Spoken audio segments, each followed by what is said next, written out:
hundreds? Who's throwing out hundreds? Who's throwing out hundreds?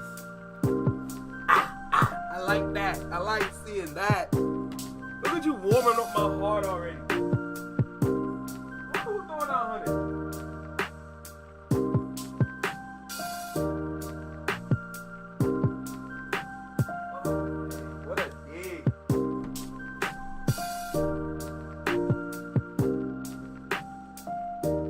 Listen, I'm gonna tell y'all this right now. This Canadian weather does not make sense. We literally had a snowstorm yesterday. I want y'all to understand it. We had a snowstorm yesterday. Why is it? Yo, first of all the snow is gone.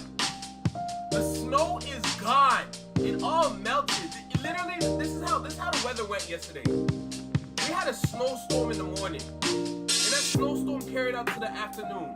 Once it got into the evening time, we had a thunderstorm. We had a thunderstorm now. It's literally sunny outside. All the snow is gone. It's like it was not even a snowstorm. I think it's like 18 degrees right now. Yo, I won't even be surprised if somebody got sick. Yo, this Canadian weather makes zero sense. I want y'all to understand this. This weather makes no sense.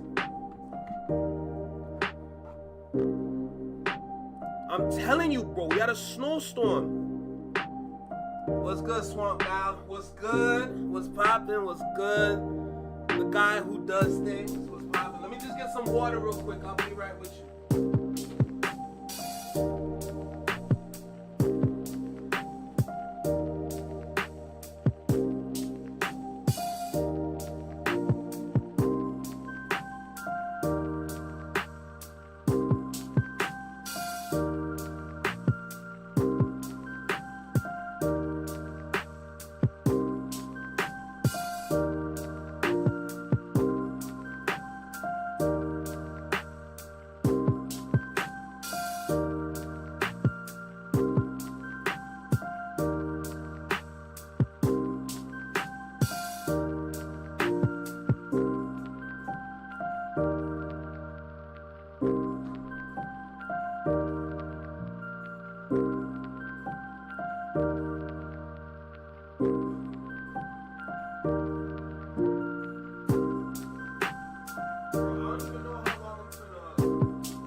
I don't know if I'm gonna be like live for like 3 hours. I don't know if I want to do 3 hours today.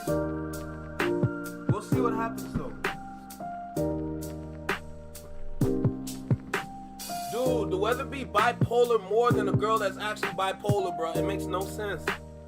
Yo, when you come here to Canada, come here with caution. That's all I'm saying. Holy.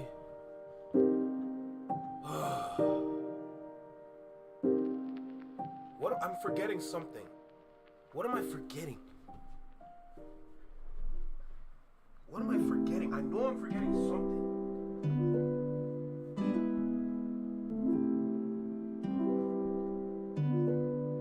I'm trying to remember what I'm forgetting for real.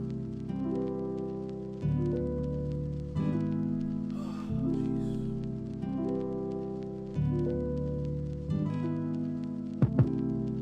It's kind of looking like a dry news week.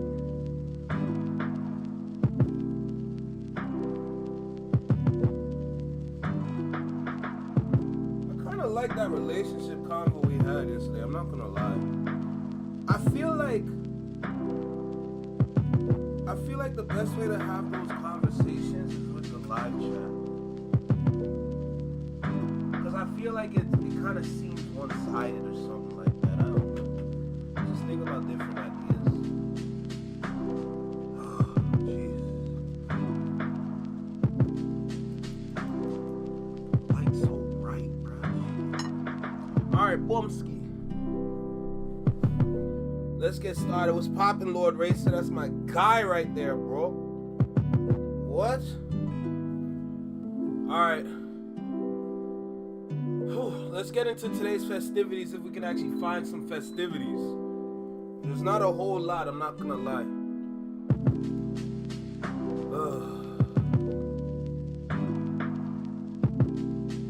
Alright.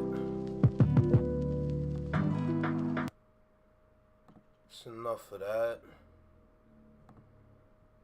That's some Destiny 2 shit.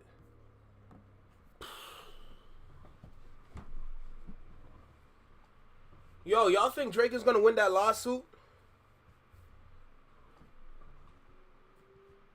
Wait, they made a wrestling doll out of Queen's Flip? That's crazy. They made a wrestling doll out of Queen's Flip? That's insane. A bunch of Canadian politics. Hold on, let me get the chat on my phone. My phone is at 85% right now, so I'm good. Maybe that's what I was forgetting. Oh my god, man. But yeah, like, talking about that Canadian weather, bro, don't come here, like, just be careful when you come here.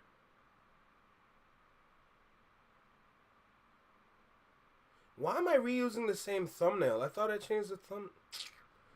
That sucks. But yeah, like, talking about that sucks. I didn't want to use that thumbnail for this one. I don't know if I can change it. I did not watch the Patrick CC video yet. Maybe we can get into that for today. What's poppin'? What's poppin', Tiff? We got Tiff. We got one of the treacherous little twins in here. What's good? Dude from yesterday is crazy. Oh, we starting off with violence already. Oh, Lord. Can I change the thumbnail, please, and thank you?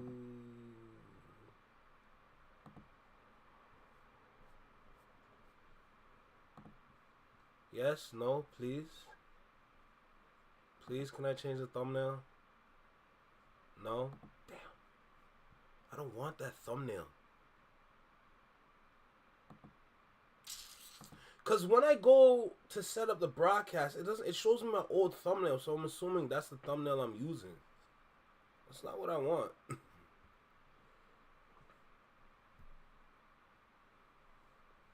Drake wins the 50th. Oh, wow. Drake wins when the 51st. When Canada becomes the 51st state. I don't know if that's a win, if we're going to be super honest. Listen, if there's one thing that will stress you out, the politics. The Canadian politics will stretch you out because, yo, the thing about us is like, yo, our politics is literally like it literally looks like a murder board. Like, it's so scattered, it's all over the place. There's no direction, it's just a whole bunch of nonsense. Don't start with nothing, won't be nothing. That's crazy, bro. I know a lot about that. Alright, Bomski, what are we getting into today? Like I said, there's not much. What kind of tea can we get into?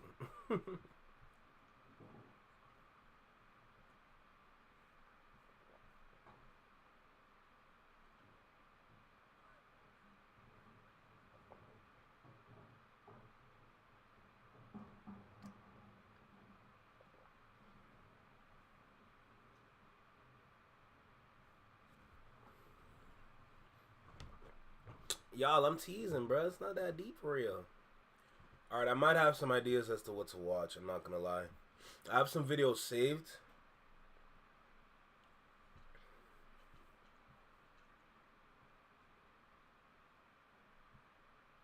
Actually, no. I watched about 2 minutes of this video.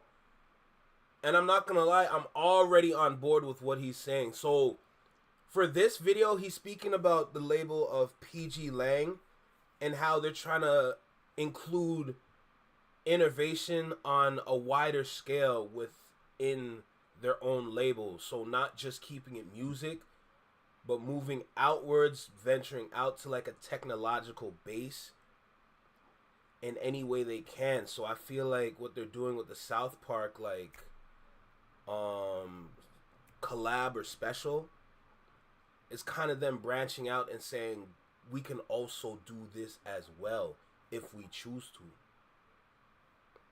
What's good, Tiny? How you doing? So I feel like this would be a good video to watch. This would be a good video to start with. I'm not even gonna lie. First I need to wake up, man. I need to wake up. I don't be getting the right amount of sleep for real, man. It's a problem. It's really a problem. Like, yo, the sleep that I'm getting does not make sense. It really doesn't make sense. Oh my god. Oh, Jesus. How's everyone doing today? I hate this. I gotta go. Hopefully, I'll be back in time to catch the rest of the.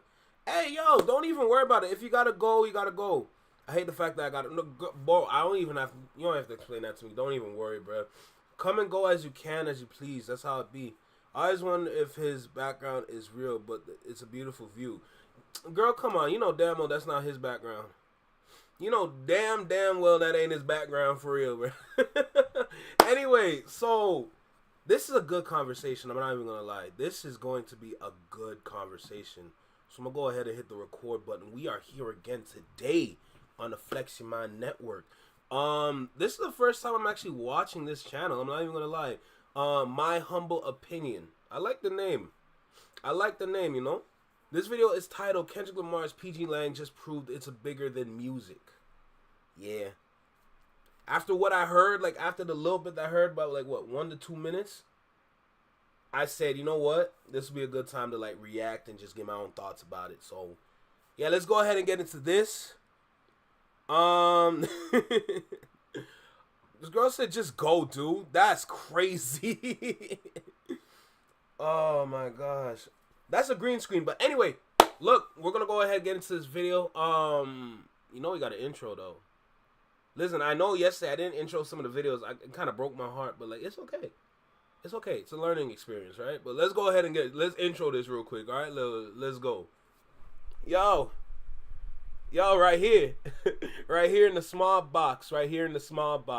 Welcome back to Single City Reactions, only on the Flex Your Mind Network. I am Flex. Welcome to the channel. I feel like Flex will be easy for y'all to remember instead of me saying a handful like original anomaly, but it's what it is. You want to add me on Instagram, that's my Instagram page, cool. But look, we're here again, another Thursday, another live. Thank you for everybody in the live. Shout out to everybody here. Appreciate you guys for stopping by. We got a video today. This one is by my humble opinion. Okay, this video is titled Kendrick Lamar's PG Lang just proved it's bigger than music. I'm excited because I feel like this is my jurisdiction almost. I'm not like a tech wizard kind of person, but at the same time, I'm very knowledgeable in that space. And then mixing that with like the experience and the knowledge that I have in marketing as well, and of course in the music industry, I feel like I'm going to have a good time talking about this. So make sure you like, comment, share, subscribe. Let me know what you think about the video. Drop a comment down below if you're not here in the live. If you're here in the live, just stay engaged. That's all I ask. I just love seeing people engaged in the live. So shout out to every single one of y'all. Let's go ahead and get into this video. All right, let's go. What's up? Welcome back to the channel. So I got one more for y'all today, man. In this video, I came across an article talking about Kendrick Lamar and PG Lang and that company and where it ranks worldwide amongst other companies. So it's very interesting, man. Very interesting. So when we think of these music artists, right, we just think of rappers, right? They drop their albums, go on tour, you know, so on and so forth. The usual, how they make their money. Some rappers go on to start their own labels, but most of them kind of focus just within the confines of the industry. You know, I seen and Nolan reacted to this. I seen the clip of Djakademiks and Whack 100 going back and forth about Kanye and Kendrick, and Djakademiks talking about Kanye did all this innovation and Kendrick basically saying Kendrick don't compare, right? But when we talk innovation in the music industry, I think what Djakademiks was saying, while not fully true in the first place, is a very myopic view of innovation when it comes to artists and companies in the music industry. And this article just goes to show that Kendrick is actually has a much broader vision of what innovation depends and is based on the eyes of the beholder. I'm not gonna lie, because realistically, both of them have been innovative. It's just that Kanye West has been innovative outside of music with fashion and tech. You know, I'm not gonna lie, the man's a genius, but he's a little He's a little out there, you know, but listen, his accolades and everything that he's built, hey, it's justified. I'm not even going to lie to you. But for Kendrick now, he's been innovative within music. The rap beef already proves it. Let's keep it a buck. Like, the range, Kendrick's range in music is frightening because it's not narrow. It's like a LA highway. You know what I'm saying? There's nothing but lanes going back and forth, regardless of how you see it. There's just too many lanes. Right? So that's his level of innovation.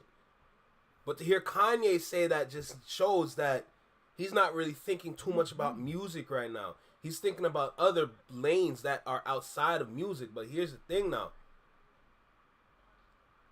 As much as I agree with Kanye over here, we also got to be critical too. Because, like, hip-hop, music, the industry in general needs a level up.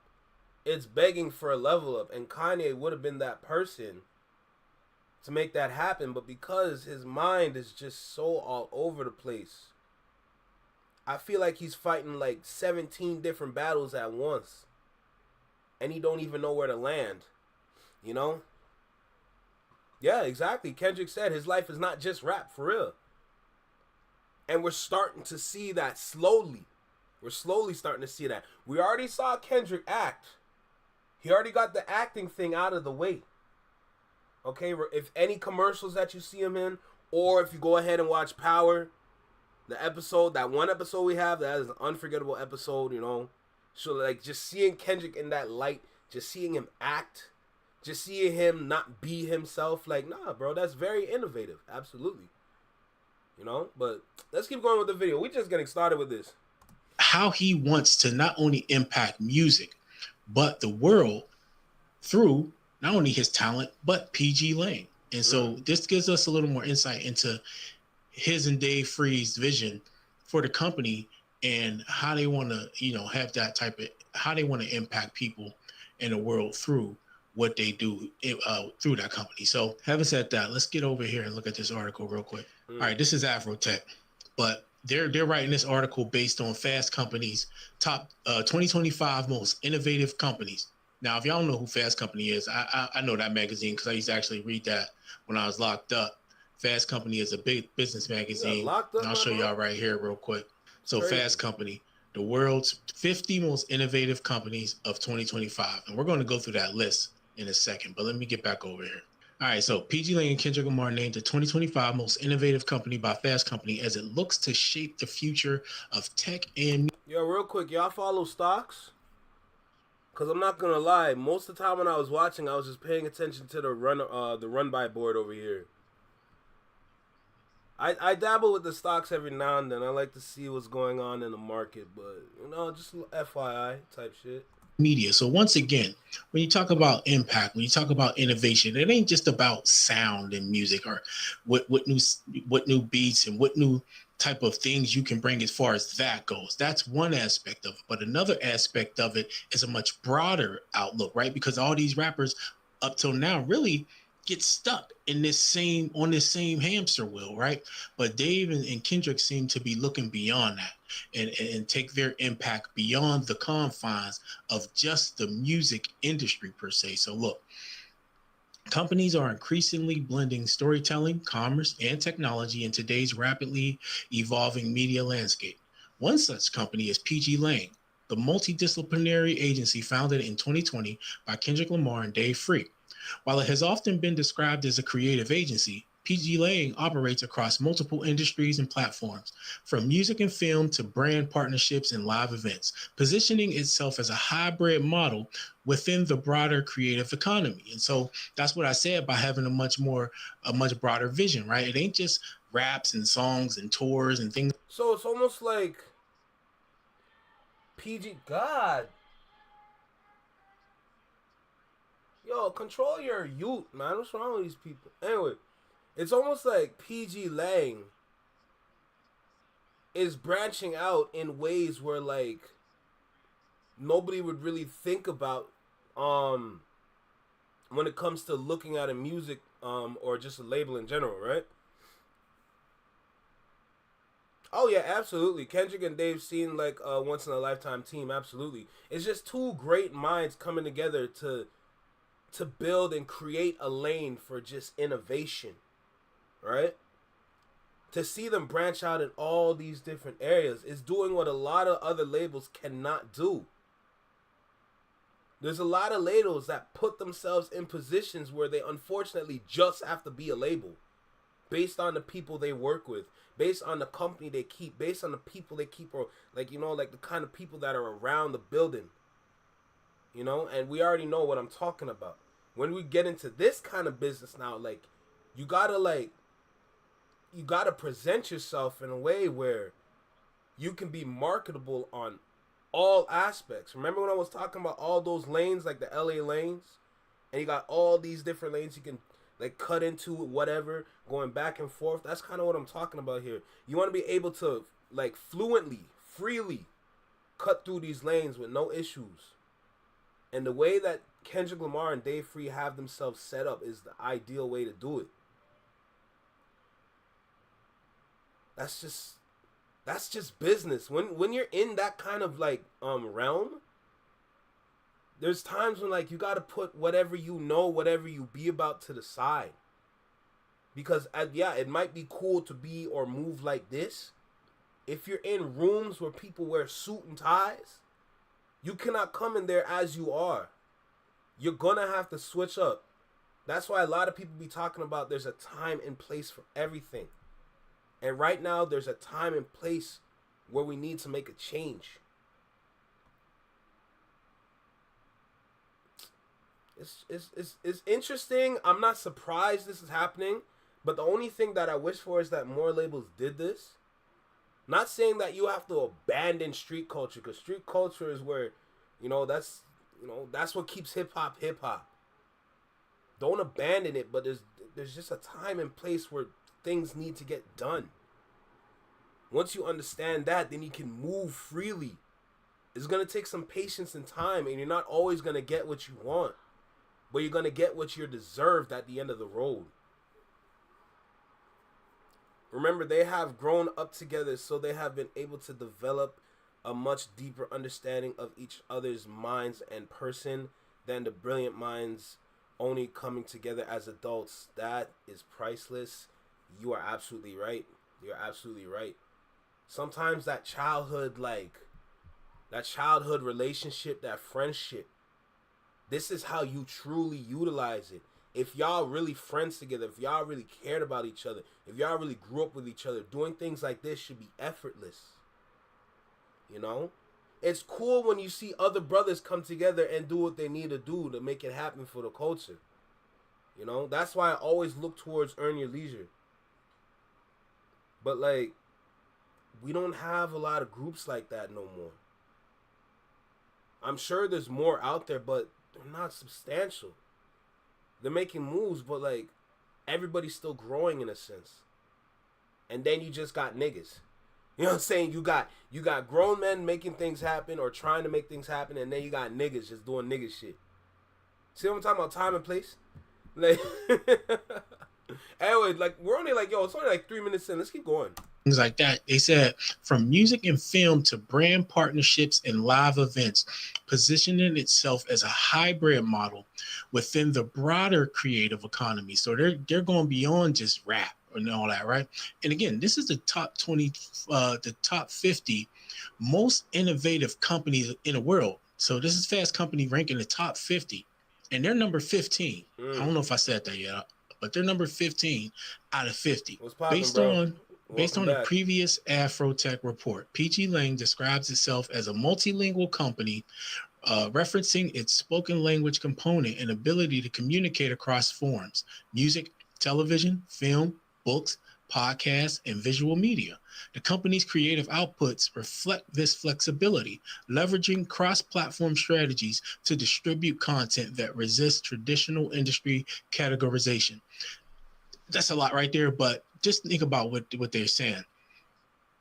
Again, this ain't just about rap. That's why you got these things like how they designed the Super Bowl, the pop out, all of these things, but they're going beyond that. Music, television, film, books, podcast, visual media. So they want to be more of a media company. They don't just want to be. I won't even want to.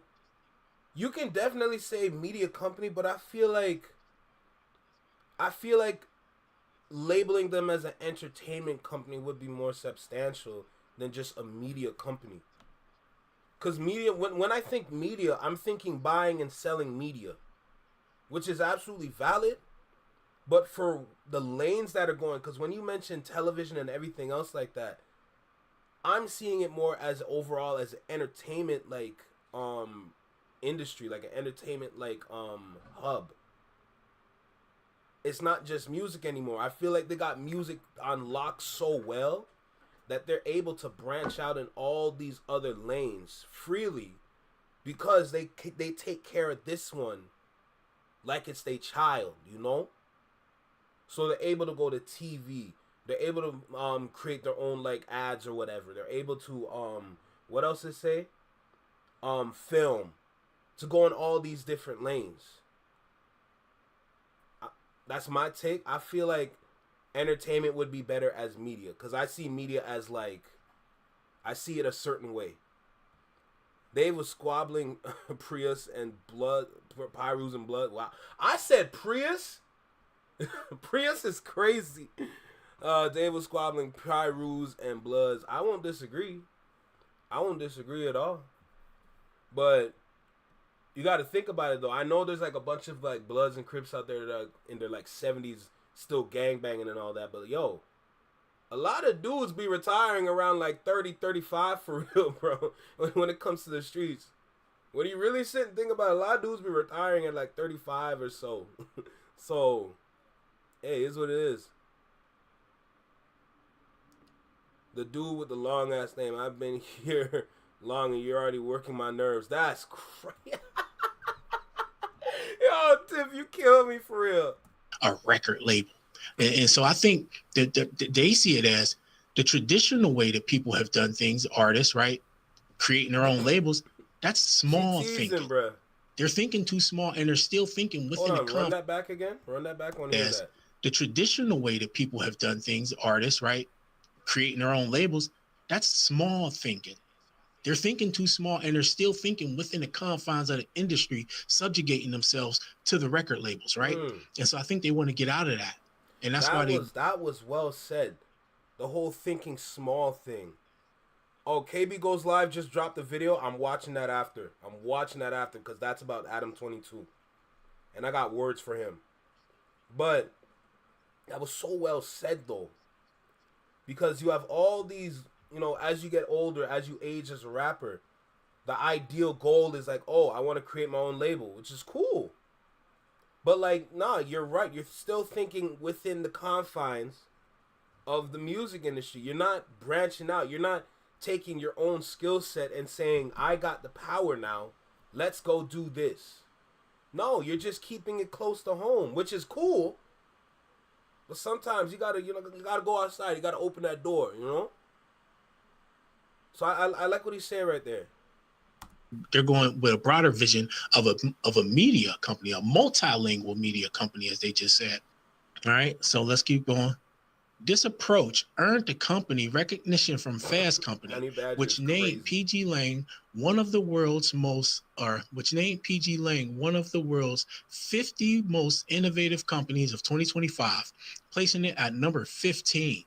The ranking cited the company's integration of music, branded storytelling, and live events into a cohesive cultural ecosystem.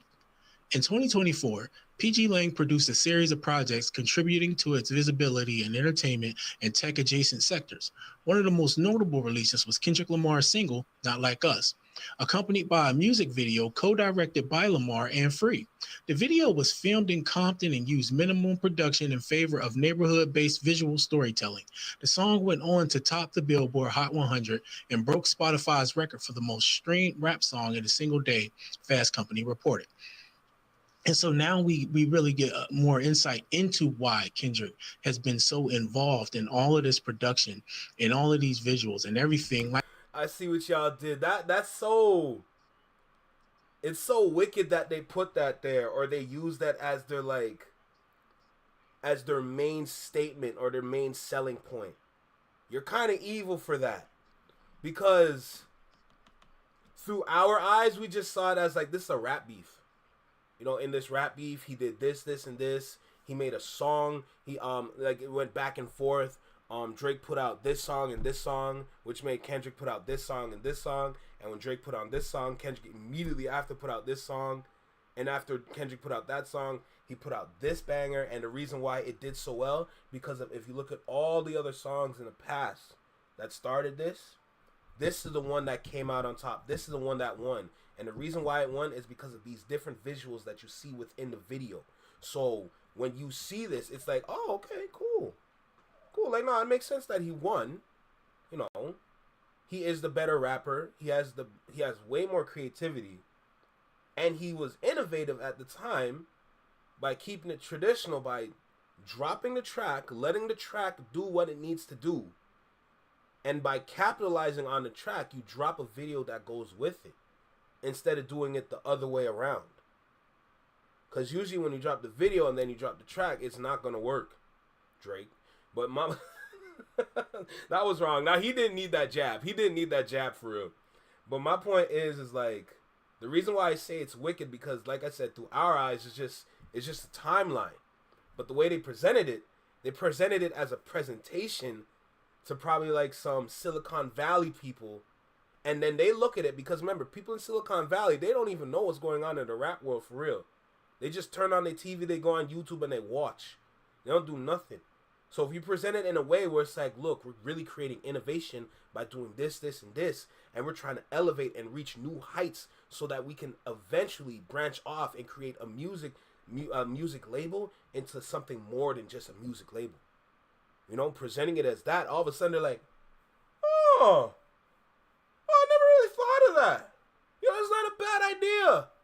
That's why I say it's wicked. I wouldn't disagree, Tiff. Or time.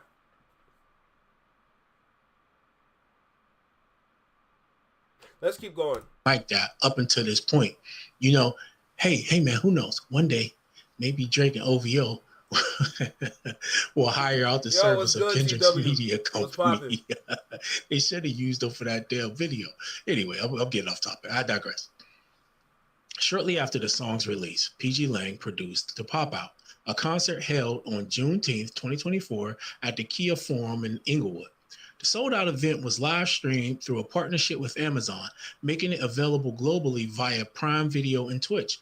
The concert featured a curated lineup and extended PG Lang's multimedia strategy into real-time, large-scale public performance. And so we remember when people were wondering and asking, why does Kendrick feel like he need to do all this? Why is it necessary that he needs to ever like go through all these hoops to show? Because everyone's assuming he's doing this as a nail in the coffin. Like, oh, I won. Let me capitalize on how I won, which is valid. It's true. It's right. But watch this now. All at the same time, this is all a part of a one big presentation. He was getting his chips together to present it to the people that wouldn't understand it. And he's a big name. Kendrick Lamar is a big name. So a lot of people would listen, especially since he's the one that took down the other big name. They went head to head and his name came out on top. So he's going to have way more clout and have a lot more eyes on him, which is going to bring a lot more interest. And by doing all this and packaging it in one big presentation, he gonna get what he want. He gonna get. I'm not saying that he's gonna get what, like, you know, he's gonna get like blessings and offerings, but you know, go into those rooms presented a certain kind of way, you're gonna get what you want. What's good, Raw Talent? What's popping? Have you ever thought OVO was working for me? Nah, bro. Nah, bro. You know the vibe. Why did Drake throw his sandal like that? Yo, remember when he did that? That was for steak, because apparently that was a commercial for like their gambling website. Keep that in mind. All of this has nothing to do with Drake. I know I'm random, but with what I say, nah, you good. Nah, you good. Long name guy is crazy. Oh my goodness. But yeah, nah, like, it doesn't necessarily have anything to do with Drake, but like, it's just based. I don't know exactly how they presented it in those rooms, but you can kind of tell what they used in the presentation, showing that, oh, we can do concerts. Look, we just did a concert over here, and this concert sold out. That's why I'm saying it's wicked, because you're using what you did to your advantage. That's so interesting. Why didn't any YM artists speak out at all in Drake's defense? Nobody says shit. Just curious. Why? Because, and I spoke about this before, because Young Money. So I spoke about this before. A lot of friendships in the music industry, a lot of them are contractual. Let's keep it a buck. A lot of those friendships are contractual. They're not real friendships. You understand how easy it is to look like a friend? What's good, my guy? What's popping? What you saying? Yo, look at you. You looking good, my boy. Let me dust your shoulder off. This man's looking sick. Yo, you can't mess with him. You better respect this man over here for real. You understand how easy it is to be a friend?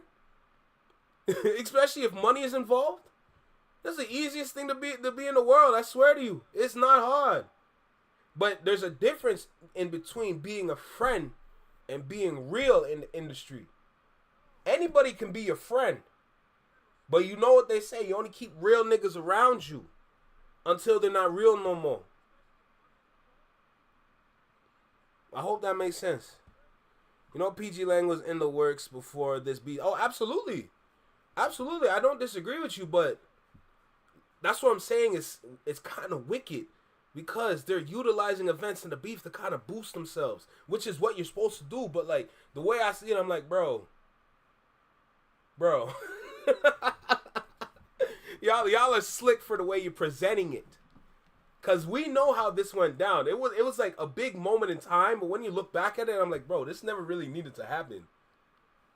You know, a lot of us are saying that this really didn't need to happen at all, but that's how I'm seeing it, at least. It is what it is. Let's keep going though.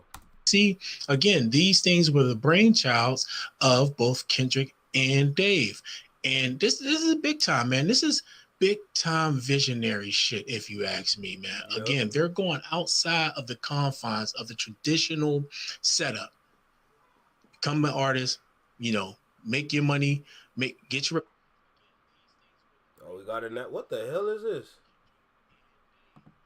Build your reputation, start your own label, find your own artist, watch, rinse, and repeat. But all along, you're still subjugated to the bigger labels and everything. Kendrick and Dave seem to be getting themselves outside of that, man, and don't want to sit up under the thumb of those larger labels. Instead, they want to look at it as having partnerships with them, right? In early 2025, PG Lang expanded its creative footprint by co-producing the Super Bowl halftime show, headlined by Kendrick Lamar at the Caesars Superdome in New Orleans, Louisiana. The performance, which featured appearances by SZA, Samuel L. Jackson, Serena Williams, and DJ Mustard, drew a record-breaking 133.5 million viewers, making it the most-watched halftime show in history, as Newsweek reported. PG Lang led the production and sound design, applying its signature cross-disciplinary approach to one of the world's largest live broadcast stages, further solidifying its role in high-impact, multi-platform cultural events. Again, we see why Kendrick took the approach that he did with the Super Bowl. This was all a PG Lang production. The Super Bowl is given, though. Let's be honest. The Super Bowl is given, and what Tiff said is, but it was gonna come out like this, rather it was a beef or not. It's valid. It's valid. Like here, I don't disagree with you because the beef was inevitable. We just never knew when it was gonna happen. Because everyone thinks Kendrick was just gonna turn the other cheek all the time. Nah, bro. The man said, you know what? I'm not gonna say that, but you know, he said, like, you know, never mind. Let's go. He's gonna say, let's do it. Let's go. Let's pop. You know. Then he popped out and showed niggas. Simple. Nah, the Super Bowl halftime show was amazing. Let's be honest. And also, like, a lot of people never clocked it. It literally looked like theater. It looked like a theater play for real. And remember, a lot of people in those kind of industries, they like theater.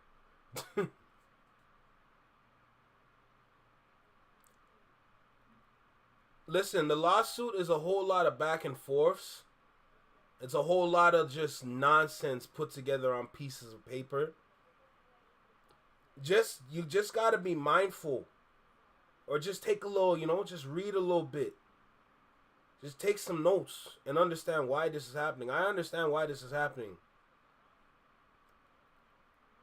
What's good, V? What's poppin', V? How you doing? Just go asking how old are you. That's crazy.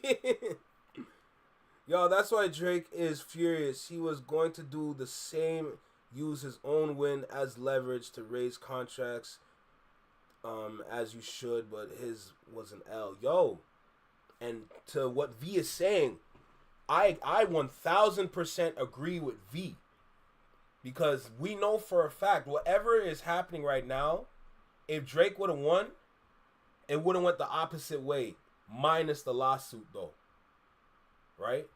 But dude got lazy. Dude got lazy and thought, nah, this is good enough. Bro, this man's been rapping with mediocre bars for years. And because of conditioning, people started to think, yo, this guy can really rap for real. Forgetting how rappers used to actually rap. Bro, when you go back and look at his bars, bro, they're like kindergartner, like elementary school bars. Making bars for everybody to understand. Nah! Sometimes you need to make some bars to make people think. And that's what Kendrick did. It's crazy to me, bro. This wasn't about Aubrey initially. It was about Drake and what he represents. He was on top. So he had to be the example. It only became about Aubrey as well when Whitney and Dave were pulled in. Fact. Absolute fact. Because he doesn't understand the rules to a rap battle.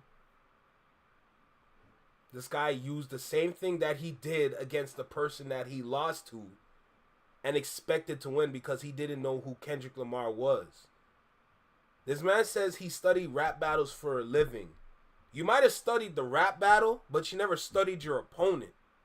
And your opponent studied you. All the way down to the point where they took psychology classes in college to break you down and then try to build you back up. But because you're so much of a girl, you don't want to listen respectfully. You know?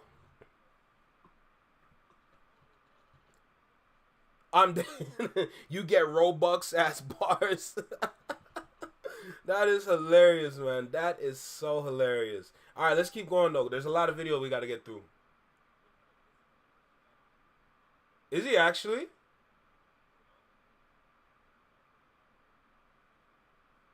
Is he actually, though? What's good, Jamel? What's popping? The numbers came in. I mean, just imagine how this builds and what this does for the reputation of that company, of a company that really wants to be in cross media disciplines and wants to be a part of marketing and all of these types of things and creation of shows like this, right?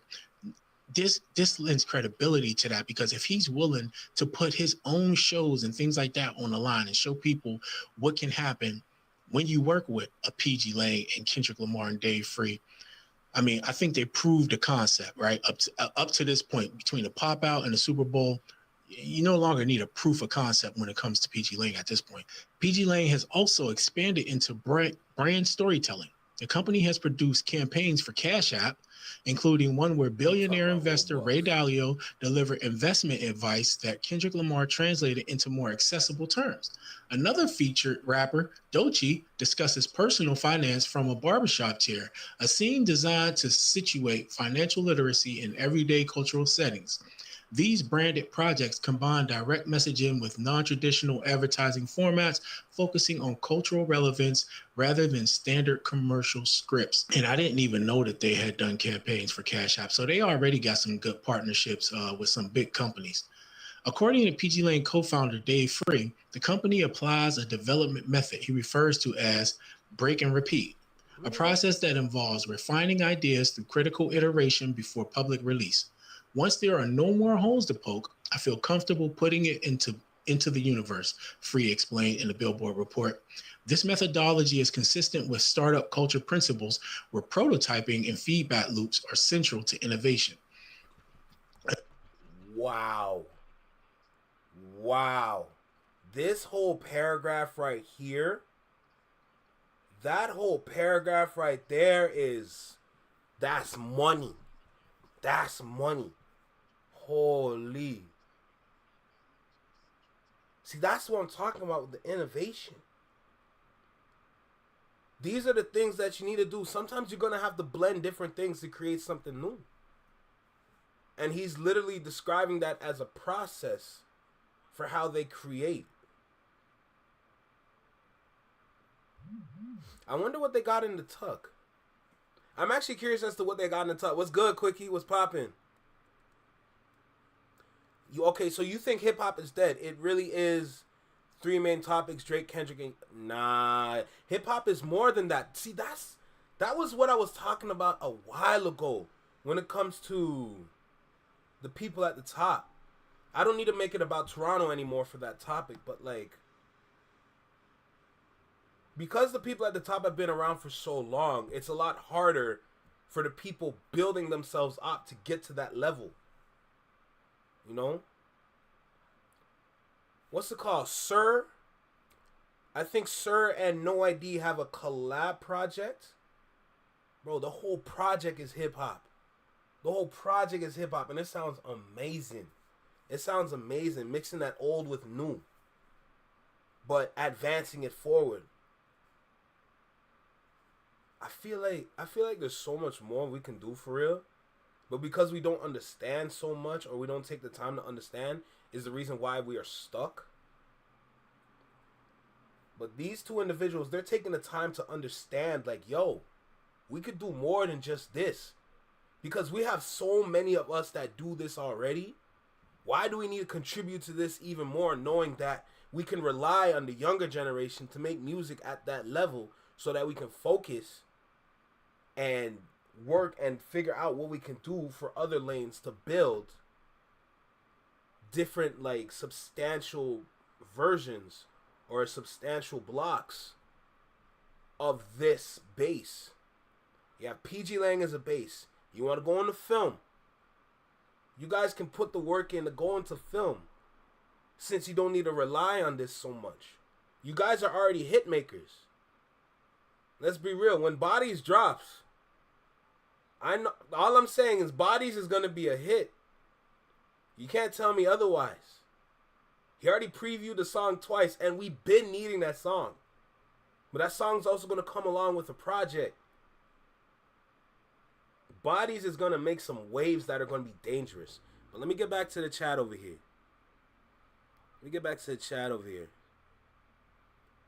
He studied K-Dot and lesser than it was the first mistake. Europe was good, Quickie.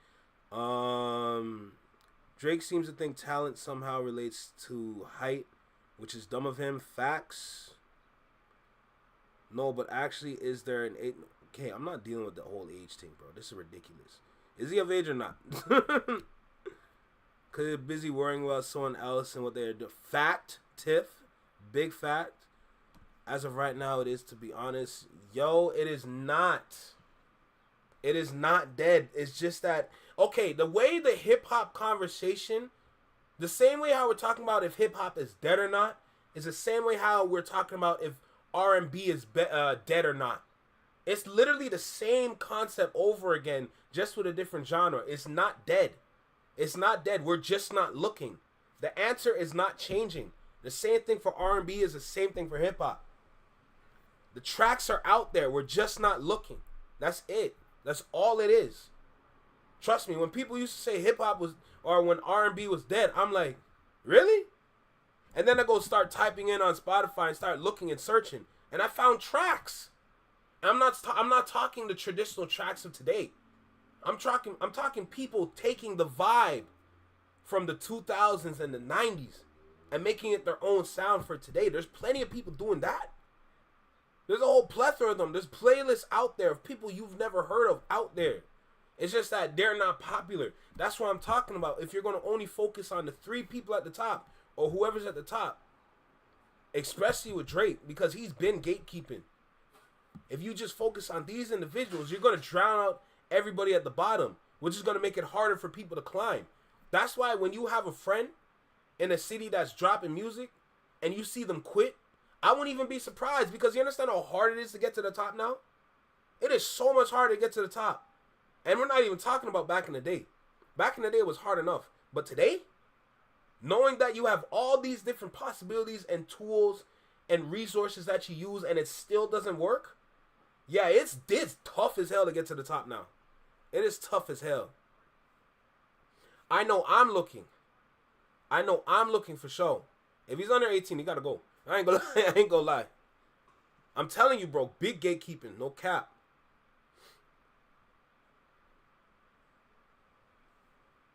But here's the thing: if you're only it's like you're making sense, but you're losing me. Cause like I understand what you're talking about when you say you're looking, but if you're only gonna focus at the people at the top, and not give the people at the bottom or people on their way up the time of day, how are they supposed to get to that level? Bro, like, I kind of want the music industry to revert back to the 2000s era, because it kind of makes it easier and it brings in more competition. It literally brings in more competition when you have multiple artists coming out with multiple hits. You have hits in every avenue that you go when you look at a different artist.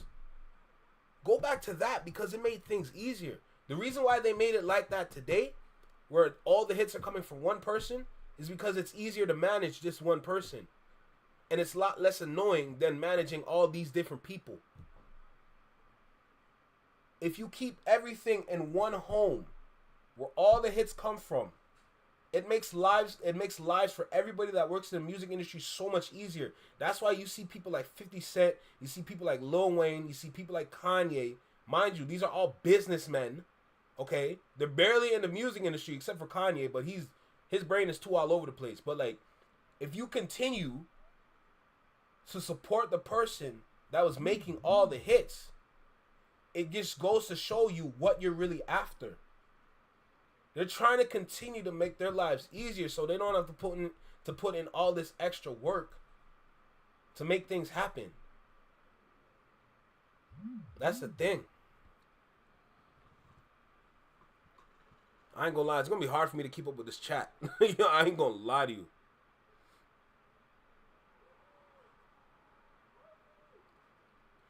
I think the problem is that there is a bunch of people waiting to see what direction this all will take. If people are waiting to see which direction this is all gonna go, you're gonna get left behind. You gotta start jumping and taking advantage of this opportunity. That's why I was saying, with everything that's going down with the whole beef, it's going to open a big door for a lot of indie artists to come through. Because since these two figures are clashing with each other, and someone clearly came out on top, yeah, that's cool. Like, now you have one winner. But watch this now. The other person, when he dropped his hits, they weren't hitting. That was literally a window of opportunity for somebody new to jump in. That was literally like, when I say there hasn't been a lot of windows of opportunities, but moments like that, you gotta take advantage of moments like that. But you gotta be aware of what's going on, inside and outside. You gotta be aware. You gotta be aware of all the people changing their seats, all the CEOs leaving and all that. You gotta be aware. That was another window, by the way. When you saw all those CEOs like stepping down and all that, that was another window for indie artists or just artists under labels to just have a breakthrough.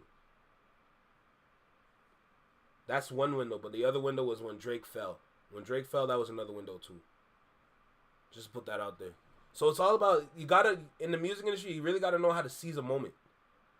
So you can't just be an artist. You gotta also be like you gotta be well versed in analytics. You gotta be well versed in analytics to understand what's going on in the industry. Because you can make all the songs in the world. If you don't know what's going on, then you're never gonna really pop. Right? Still not hitting. The gap is still there. for a breakthrough. It's valid, but it's small right now. The microwave method is over. Facts, big facts. It's definitely over because, yo, like a couple of the YouTubers were saying, like, yo, people are afraid to drop now because they don't want to sound stupid no more. Even though they've been sounding stupid their whole career. Yo, Kendrick came out and made people be scared to put out music. That's literally another window to put out your music. Like, what? Come on. Those are 3 different windows I just described. Those are 3 different moments in music that happened recently for artists to put out their music. Like, yo, you can't make this up for real. Yeah, raw talent. You're speaking facts for real, bro. So when you dropping, I'm teasing. Seems like everyone in here is a massive hip hop. It's not even being about like a massive hip hop head. It's just understanding the genre. It's understanding the genre. It's not about like, oh, it's about like, oh, you gotta know this. Nah, bro. You just gotta be understanding your genre, understanding the industry, and understanding your opportunity to win. That's it. That's all it is. It's not dead, period. Say less, bro. It's not dead. It's just you gotta be. It takes a lot to win now. That's the best way to put it. Because it's so difficult to win in the industry, it takes a lot to win now. It's not the same anymore. I heard, like, remember when Jalopy and a lot of other YouTubers were talking about a shift?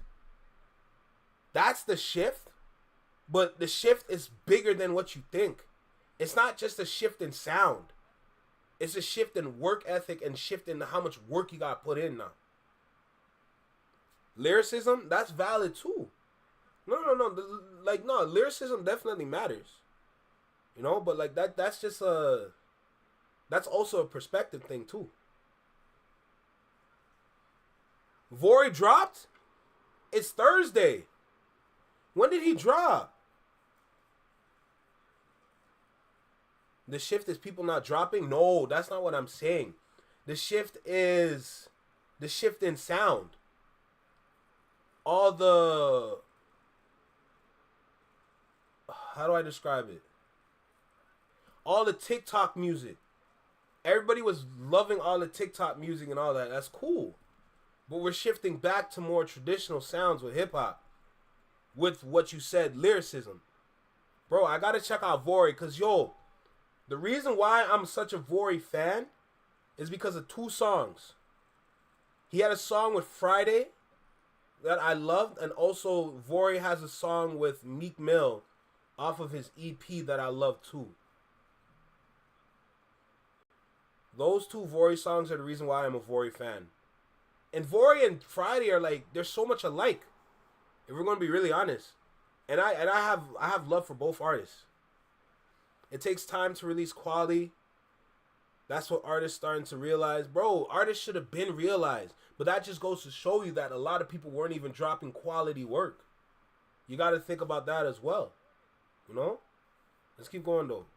Again, gives us a little more insight into their method to their madness, right? And why everything has such a minimalistic approach and view.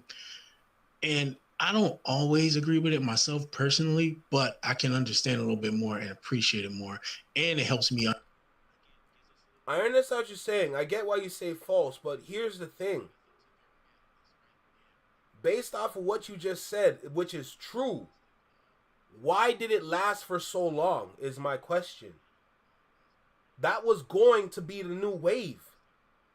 That's what I'm saying. Like, all those TikTok artists, all the people just dropping like mediocre sounds. Everyone just like, they just got a fire beat, but they're barely saying anything on it. Like, yo, that's been going on for such a long time, and I don't think a lot of people realize that. It's been going on longer than expected. Remember when Chief Keef dropped Macaroni Time? Y'all remember that time when he dropped Macaroni Time? That's an example of like, oh, it's just a one-off thing, right? That's a one-off moment where you drop something that's completely foolish, but it's kind of a bop. Taking that ideal and stretching it out and laying it out for all these years, it happened for a long time. moment was such a long time. It shouldn't have lasted that long. But we got so comfortable in the sound that it rang off in clubs, all the same dudes. Like I feel like that's gonna be such a big explanation that might need a separate video. I'm not even gonna lie. That's something that might need a separate video to explain, because that is a deep conversation that needs like at least 20-30 minutes of explaining, to be honest. The method is simplicity, to be honest. Not everyone is like you or me who wants to hear a piece of art. I'm not saying I wanted to hear a piece of art. I'm just explaining what is happening.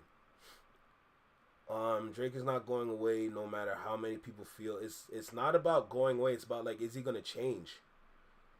Because it's the perfect storm of streaming, social media, and the internet in its prime. Fact, that is the Bermuda Triangle. That is why it lasted so long and Drake was the face of it. Fact, Drake is not a giant.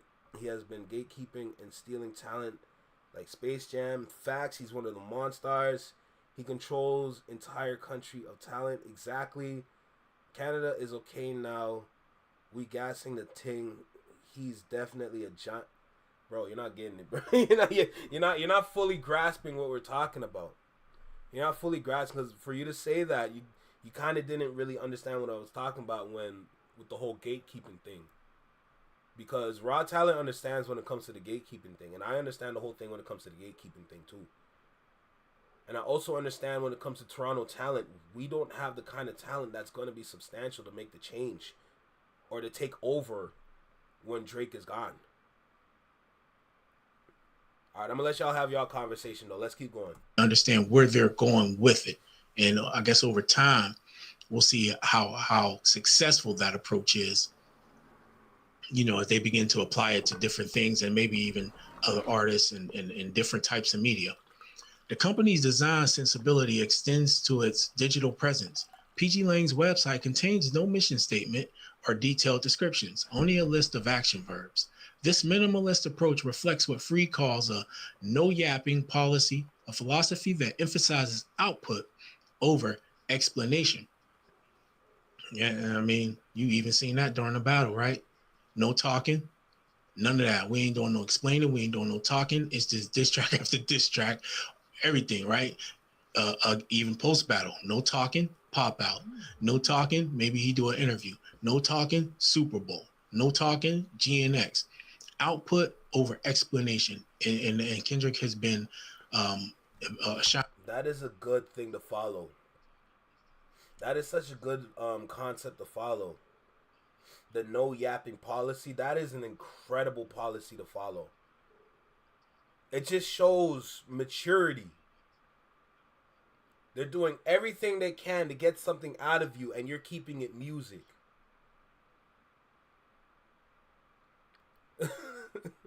Danielle Franklin. Nah, let them have that conversation, because, like, maybe he can learn from this, because I know he's going to probably try to list some of the Toronto rappers, which is valid. But let's talk about the singers for a second. Let's talk about Division. Let's talk about Majid Jordan. Where's Four Bats? Still never heard from Four Bats ever since he signed the OVO. You know what I'm saying?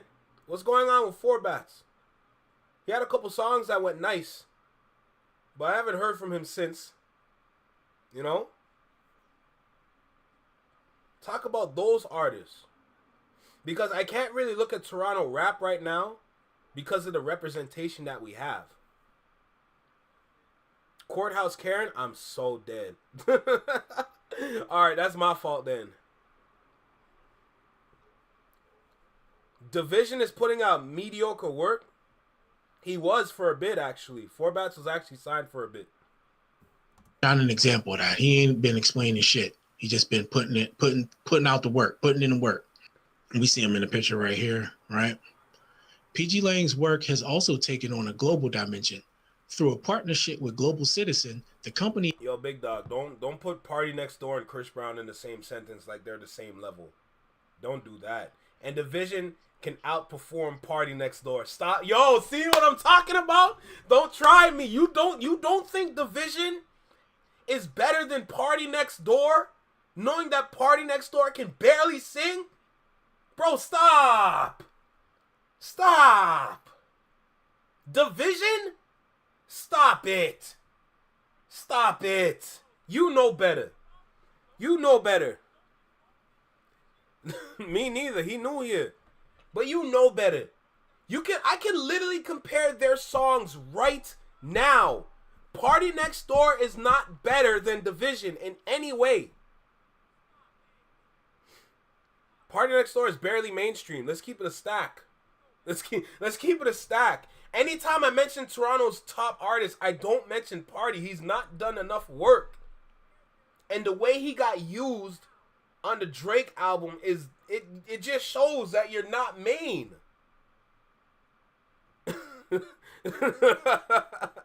I'm chatting is crazy. He is involved in Move Africa, a multi-year touring concert series across the African continent.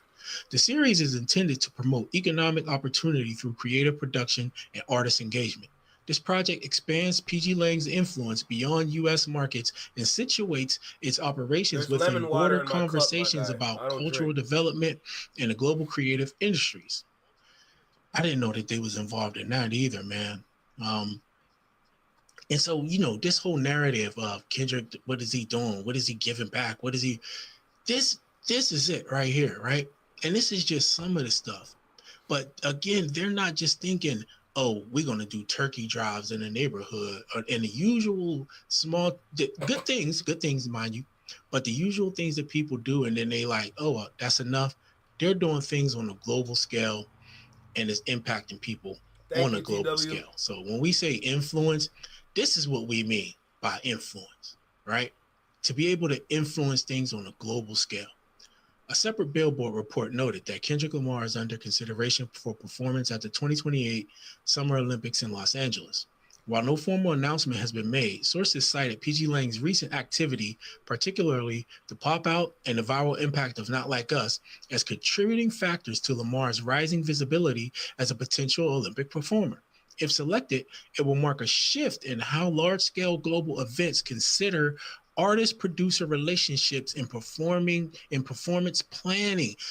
Damn, yo. See, it's all making sense, man. I'm gonna read that one more time for the people in the back. Okay. When they talking about the Summer Olympics, and if he's a part of it, right? They said this. Because of the pop out, right, and the viral impact of Not Like Us as contributing factors to Lamar's rising visibility as a potential Olympic performer. If selected, it would mark a shift. All right, this is innovation. Innovation shifts things, right? This ain't just what djakademiks was yapping about when it comes to Kanye. This is on a global scale, right? This is in much, much larger markets. But it says, if selected, it will mark a shift in how large-scale global events consider artist-producer partnerships in performance planning. All that bullshit people saying about the Super Bowl, which we already discussed over and over again, about, you know, people saying it was the worst and this and that and the other. Yo, I just gotta say this because y'all comments are helping me support my point when it comes to being known on a global scale. Party Next Door has been around for years, and there's still plenty of people out there that just never heard of him. But everyone's heard of Drake. Everyone's heard of Justin Bieber. Everyone's heard of The Weeknd. I will never put Party Next Door up there with any of them. Ever. And that's what I also talk about when it comes to when you have an artist in the city that's up next. Who can go around the world globally? Where everybody in any city can know them. Regardless if it's just a small amount or a large amount. Party Next Door cannot. He cannot go around the world like that. He's touched some areas on the globe, but not around the world. And I always say this anytime this conversation comes up. My favorite rapper, Key Glock. He's from South Memphis, and he's been around the world. Because his songs have been played everywhere. Bro, they have Chinese people juking. People in China, people in Japan be gangsta walking. You have people in India. Yo, what's that dude's name that did the Big Dogs track? Bro, that's literally what's his name? That's Project Plat's flow.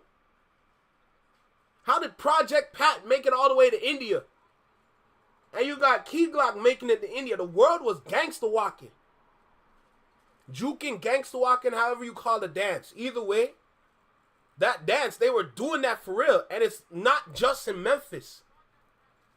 Like, bro, I've seen people in Jamaica gangster walking too. It's...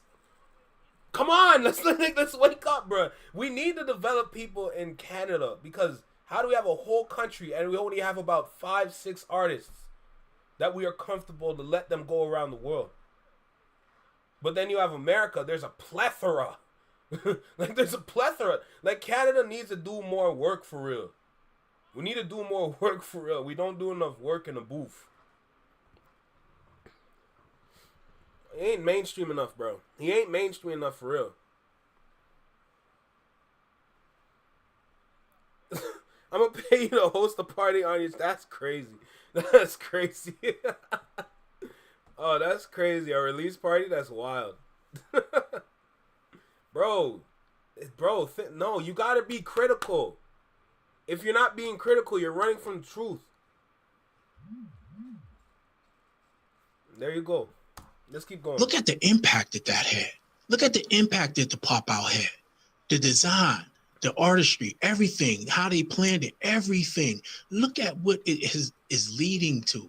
It is leading to a shift in these markets and how global events, not just concerts, not just stadiums. No, TW, it's not just this year. If based on this article, it's going to be for years to come.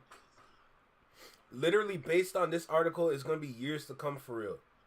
This year alone, I feel like he's going to do a feature run on a couple projects just to show that he is reaching out with people and doing work with other people.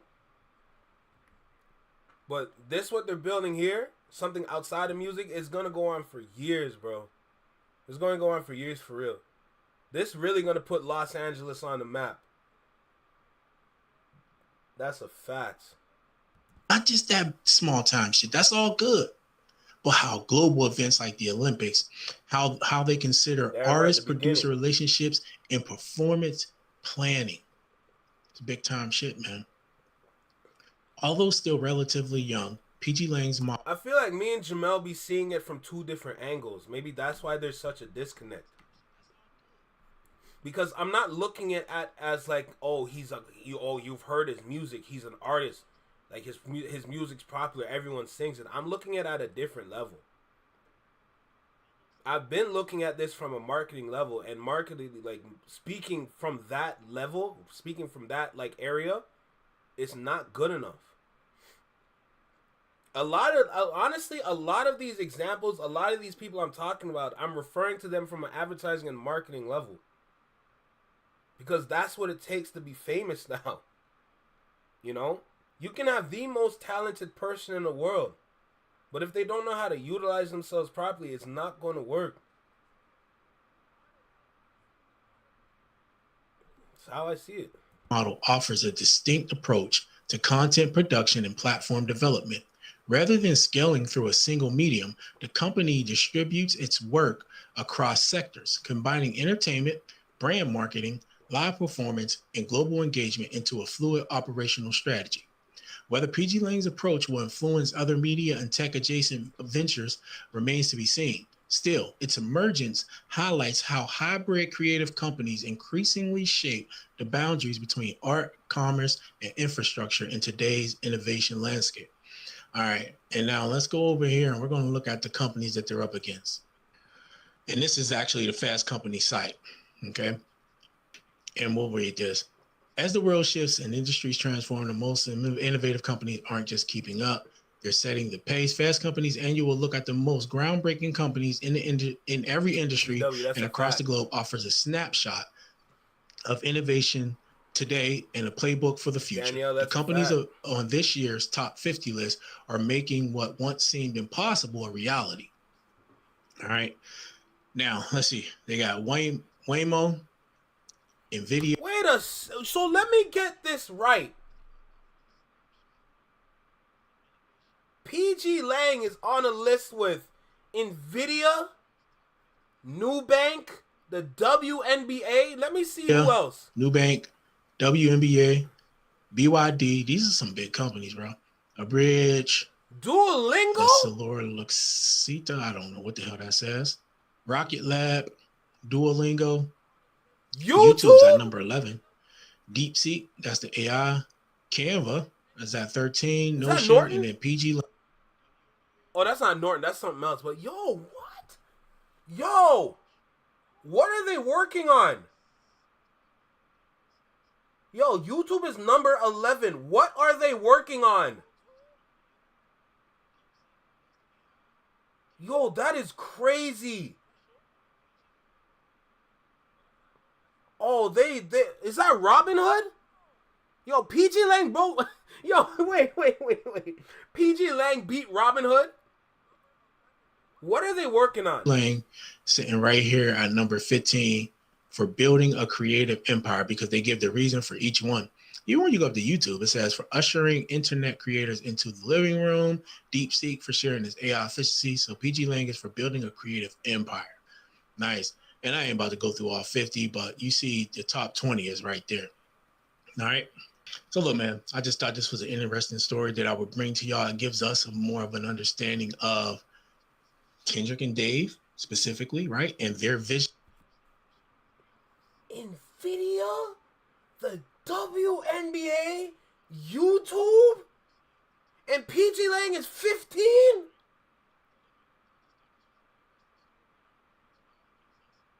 What are they working on? What? I don't think y'all understand. I'm sorry. I'm just surprised. I'm sorry, Daniel. I'm just surprised. Oh my goodness. Yo, this is... Yo.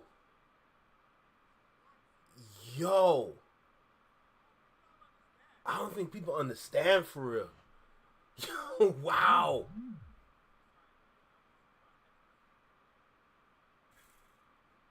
Yo.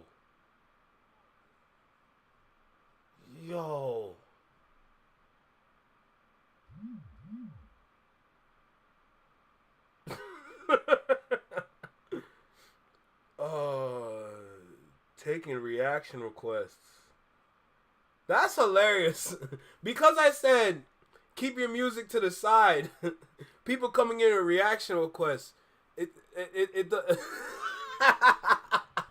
Yo, Tiny, don't kill me. But yo, you cannot say Kendrick and Dave Free are not innovative when they're literally on a list with some of the greats in the industry. You cannot say that anymore. Get that idea out of your head. It's done. Let it go. Y'all just don't understand what's going on for real. Holy. They're working on everything. Honestly, it looks like it. And since they have music so like... They got music down right now. They're up.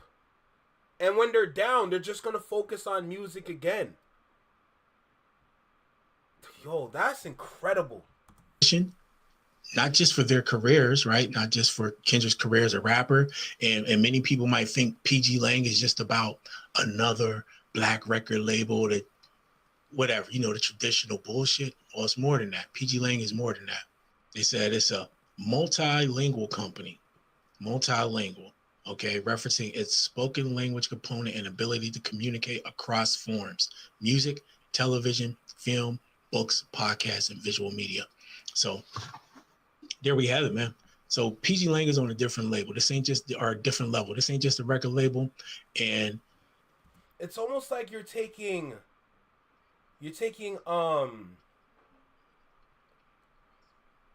say for example you're taking PG Lang. You're mixing it with iHeartRadio. You're mixing with the Black Effect podcast, the podcast channel or group, and then you're mixing it with, for example, Lionsgate for film. Like, yo, And the magical thing about all that is that it's all hip hop. It's just different art forms of hip hop. Honestly, another pillar that you can add to the other pillars of hip hop is film, television. Because there's been so many like collabs and so many crossovers where you have those moments and those elements, especially in the black sitcoms, where you have people from the industry be on those shows. So film would be another pillar of hip hop too. That is crazy. That is crazy. Holy. This shows that Kendrick is thinking light years ahead. He ain't, even when it comes to the battle, we see that. But and I hate to do this, but I got to, man. That's true. He did. It shows how much more They advanced did talk about Cash he App is in than this Drake. video, so I know Drake that is one still too. thinking about these contracts with like UMG and stuff. Kendrick's thinking about how can I control and have an impact in media, multimedia, not just rap. I don't want to just have a label and bring in a couple artists. I want to have a global impact. I want to work with these global companies and these partners to try to see how we can have an influence on a much larger scale. So I don't know, man. Tell me what you think about this in the comment section below. A fact, Quickie. Make sure you hit that like button, subscribe to the channel, and I'll check y'all in the next one. Hey, I ain't gonna lie, that was a really good video. That was a really good video. Make sure y'all subscribe to dude and subscribe to me too. But that was a really good video. I'm not even gonna lie. I'm actually impressed with that one. I'm very impressed with that one. Oh shoot. Oh shoot. This is gonna be important. This one is going to be an important interview. Alright, what else we got?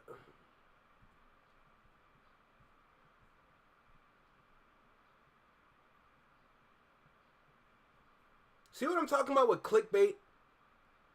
I'm not a fan of this because this doesn't make sense. Because I already looked into this.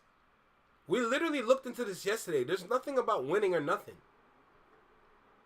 That's why in my video title it says, did he win? I'm not saying, oh, he won. Nah, bro, that's clickbait. Insane.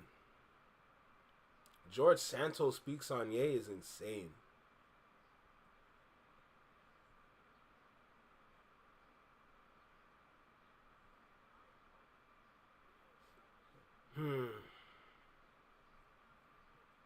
What else do I got? I have a couple more videos that I might want to get into.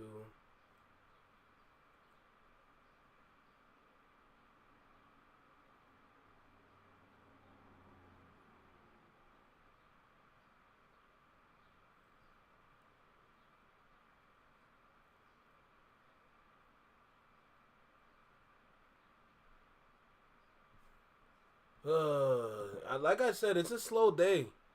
I'm not even gonna lie to you. It's a slow day today. There's not too many things.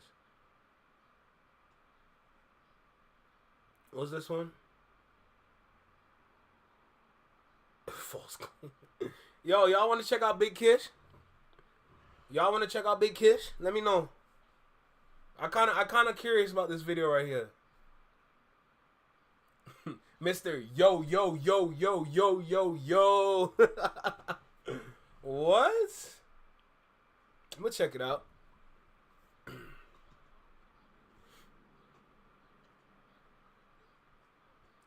Golly. What else we got? I think I had another video. Yeah, we were going to go into the Adam 22. How did I forget? How did I forget for real? Where is it? There we go.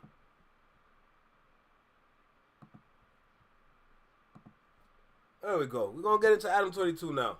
So, if we want to talk about somebody exploiting the culture, there we go.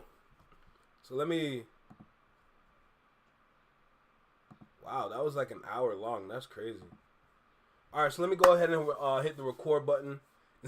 We'll check out Big Kish after, because I remember I said I wanted to check this out. Even the company, man. Oh, shoot. Now I got a dilemma. Do I want to do KB Goes Live?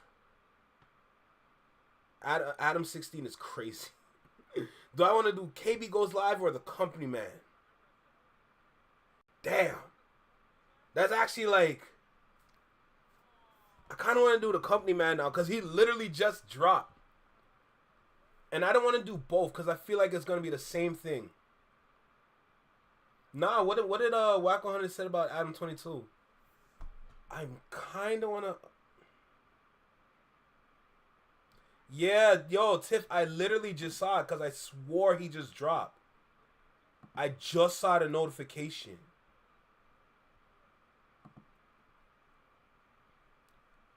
Oh, the Chris Brown, the Breezy Bowl. That's another concert coming here I can't go to. All right. Jesus.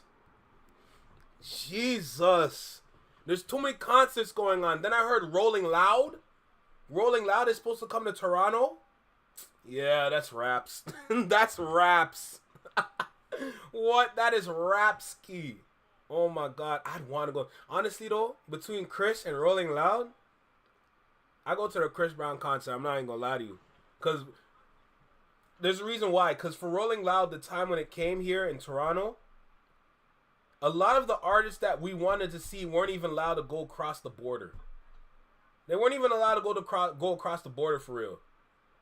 So, bro, Rolling Loud was kind of whatless, bro. I wanted to see Lil Uzi. Then I found out Lil Uzi can't even get across the border. Man, stop it. Stop it. Anyway, we got the company man. Did I hit the record button? All right, cool. Chat needs a little.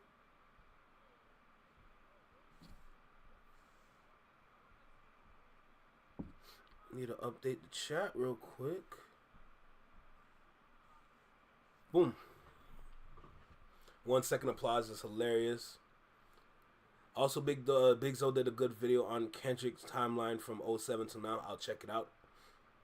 As much as I like KB, it somehow feels more right to go to...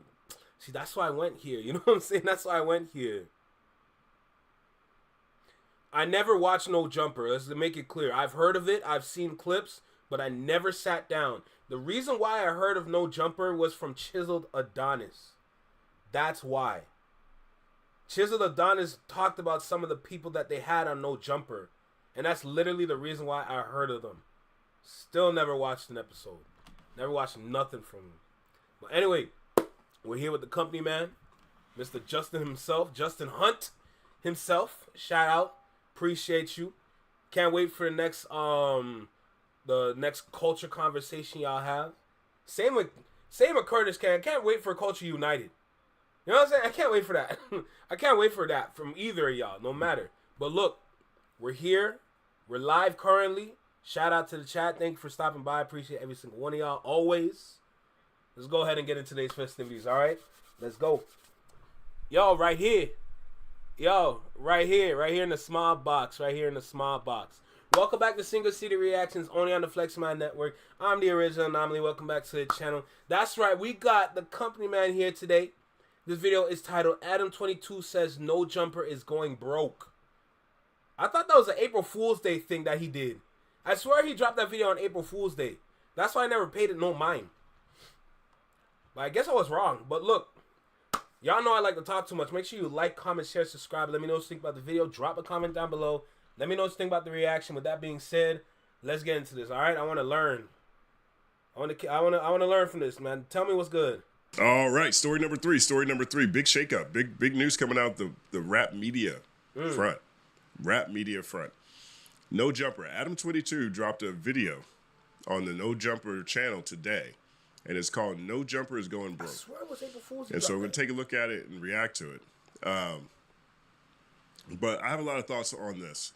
I have a lot of thoughts on the broader media landscape as a whole. And some of the things that he describes in this conversation are things that I've seen other media companies at various points in time try to figure out how to weather these challenges. So let's take a look. There's something that I've been hiding from you guys. No Jumper is going broke. I know that might sound crazy. Between both of our YouTube channels last month, we got over 25 million views. We're doing well on Facebook and Snapchat. We employ quite a few of the hottest content creators on the West Coast, and we pump out an insane amount of content on a weekly basis. How could we be going broke? Well, let's start here. We expanded too much during COVID at just about the exact moment that our revenue streams all took a. You made the same mistake Target made. You just did it at a worse time. The fact that I caught that I just caught that already. Why are y'all expanding in a time when you should be simplifying? Is my question. We need to go back to this business practice where you have different people in your company under your brand, whatever. They wear multiple hats. They wear different hats of jobs within that same business that y'all are running. If someone needs to be a host for something, but at the same time need to look into analytics, they got to do both. You got to simplify for real, bro. That really matters when you're running something, because you need to understand, like, it's cool to employ a lot of people, but, like, it's going to be detrimental in the long run, especially when y'all have bad days. A hit. Now, that's a real thing. There was a lot of companies who... Yo, listen. Truthfully, after... Listen. If you put me on Culture... If you can't put me on Culture United, I promise I'll represent. Listen, I'm telling y'all. Put me on that. I promise y'all I'll represent. I'm representing. No cap. This mind will be flexed. Pause in any kind of way. And when COVID happened, you had a lot of big companies that were buying up publications. Warner, for example, I think they bought Uproxx, DX, Roblox. Warner went and bought a bunch of content, a bunch of media outlets. You know, the idea was, I think it was Warner Music, rather. And I think the idea was, one, content is king. This surge and everyone watching what's happening on, because everyone's at home, so everyone's just watching what's happening on their phones. See, now you're speaking, right? Like I said, I get it. I understand why you would expand in that moment. But remember, they did the same thing Target did. Target opened all these stores in Canada in such a short time. Having how many stores? Like 500 or 300 something stores going all across Canada. Bro, you open way too many stores. And then look at your stores. One by one closing. One by one shutting down. One by one not getting the product that they need. End up having a lot of empty shelves. I know because I worked at Target. When Target was in Canada, I made sure to go to that the job fair. And I got hired after I went through the three different interviews. I got hired easy. No problem. And that was actually like my first job for real. That was my first job. So, yo, like, just looking at that same business practice and seeing how fast it failed, I'm not surprised No Jumper took this long to go down. Did they make money? Of course they did. But what did y'all do with y'all money for real? And come on, it's No Jumper. We know what they did with their money. They wasted it, which is why they're going broke. So I'm not surprised. Felt like there was going to be a gravy train for a very long time. And what's good, Jeremy? From a label perspective, if you're buying up entities that talk about hip-hop media or talk about your products all day, it helps develop the entire ecosystem. So a lot of Warner bought at least three. I said Roblox. I don't think it's Roblox, but at least three different media entities they bought. They sold them all off. They sold those, spun those off, so they've exited the media space. There's a lot of publications that are laying people off. The Daily Wire, Ben Shapiro's conservative platform, they're going through crazy layoffs right now. The co-founder, the co-CEO, he just stepped down. The media space is in complete upheaval, massive upheaval right now. And so a lot of it with this round stems from the impact of COVID and people spending a little bit more than perhaps they should have at that point in time. We hired a whole bunch of editors and other employees, and we bought a huge office building that cost us almost $4 million, thinking that the growth that we were experiencing. There you go. There you go. Y'all could do the same thing what y'all did in whatever office that you were at. But y'all got greedy for real, bro. Y'all saying, we got the funds, we can do it. Not looking at the long run, not looking at the possibility of y'all losing a lot. Or the possibility of y'all having months that where you just don't even gain no money for real, bro. You know what I'm saying?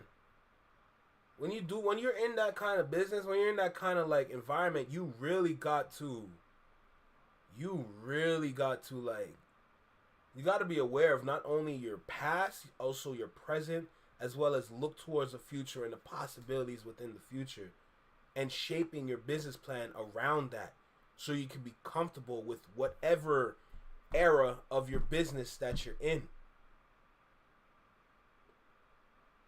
I feel like that's common knowledge, but I guess not. Experiencing during the pandemic was going to continue. They bought a $4 million compound. They spent $4 million on that.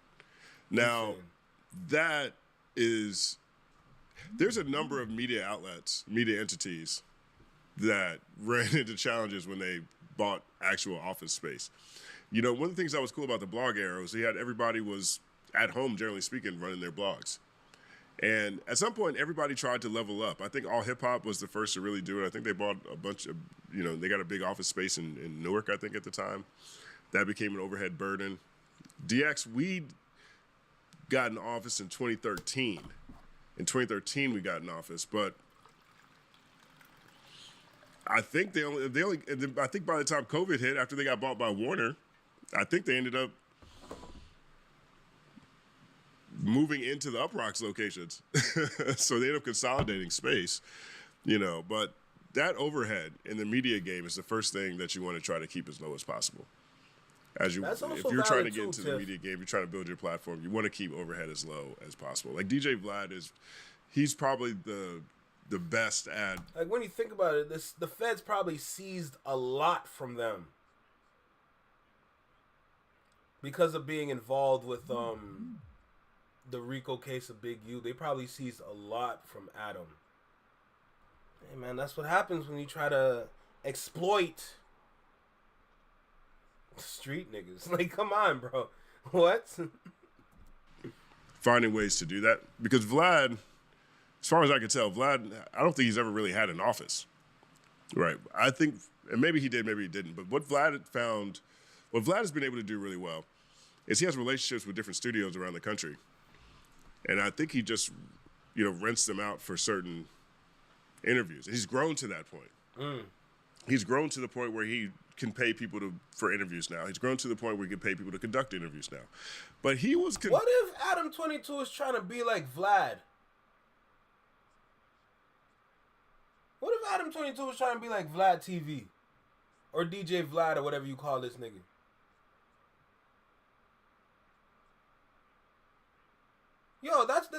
If that's the case, then it makes sense for him to fall like this. Conducting all the interviews for a long time. He was doing the research for a long time. I don't have an idea of how big his overall staff was, but generally speaking, he's been really good at keeping his costs really low. So when I hear No Jumper spent $4 million on a whole office based off of the growth of COVID, that's already a red flag, because at the end of the day, they're selling content. They're selling content. And that's a very tough business. Right? One of the things that Uproxx was really good at was sponsor content, producing content for advertisers. Complex was really great at that. Yep. That was really how they were able to pay the majority of their bills. Right? That's how they were able to grow, by building relationships with advertisers and creating content packages for them. Genius does that. DX, when I was there, we had one salesperson. We were very thin on sales. Most of our business margins, most of our revenue came from the content itself. If you have a sales division, or if you have another vertical that drives the bulk of your revenue, very helpful. I don't know if No Jumper had that. I don't think they had a sales team like that. And judging from this conversation, it doesn't seem like they did. So that $4 million, buying that space, that adds up to Adam's sitting here saying he's going broke. And unfortunately, that did not happen. Our YouTube numbers, which had doubled or even tripled, gradually returned to normal. Our Snapchat and Facebook numbers, which had exploded during COVID, sometimes even hitting 6 figures a month, shrank by about 80% or more. Our Patreon... We're just learning about why Adam 22 is a lame, bro. That's it. Apparently, he went broke. No Jumper's broke as hell. And, yo, honestly, when you think about it, yo, when you see him sell his wife... When you see him sell his wife... Now, let's talk for a second. Because this is the same man. This is the same man that pretty much sold his wife to get her cheeks clippity-clapped by a big, strong, tall Jerome nigga. Now, let's talk about it for a second.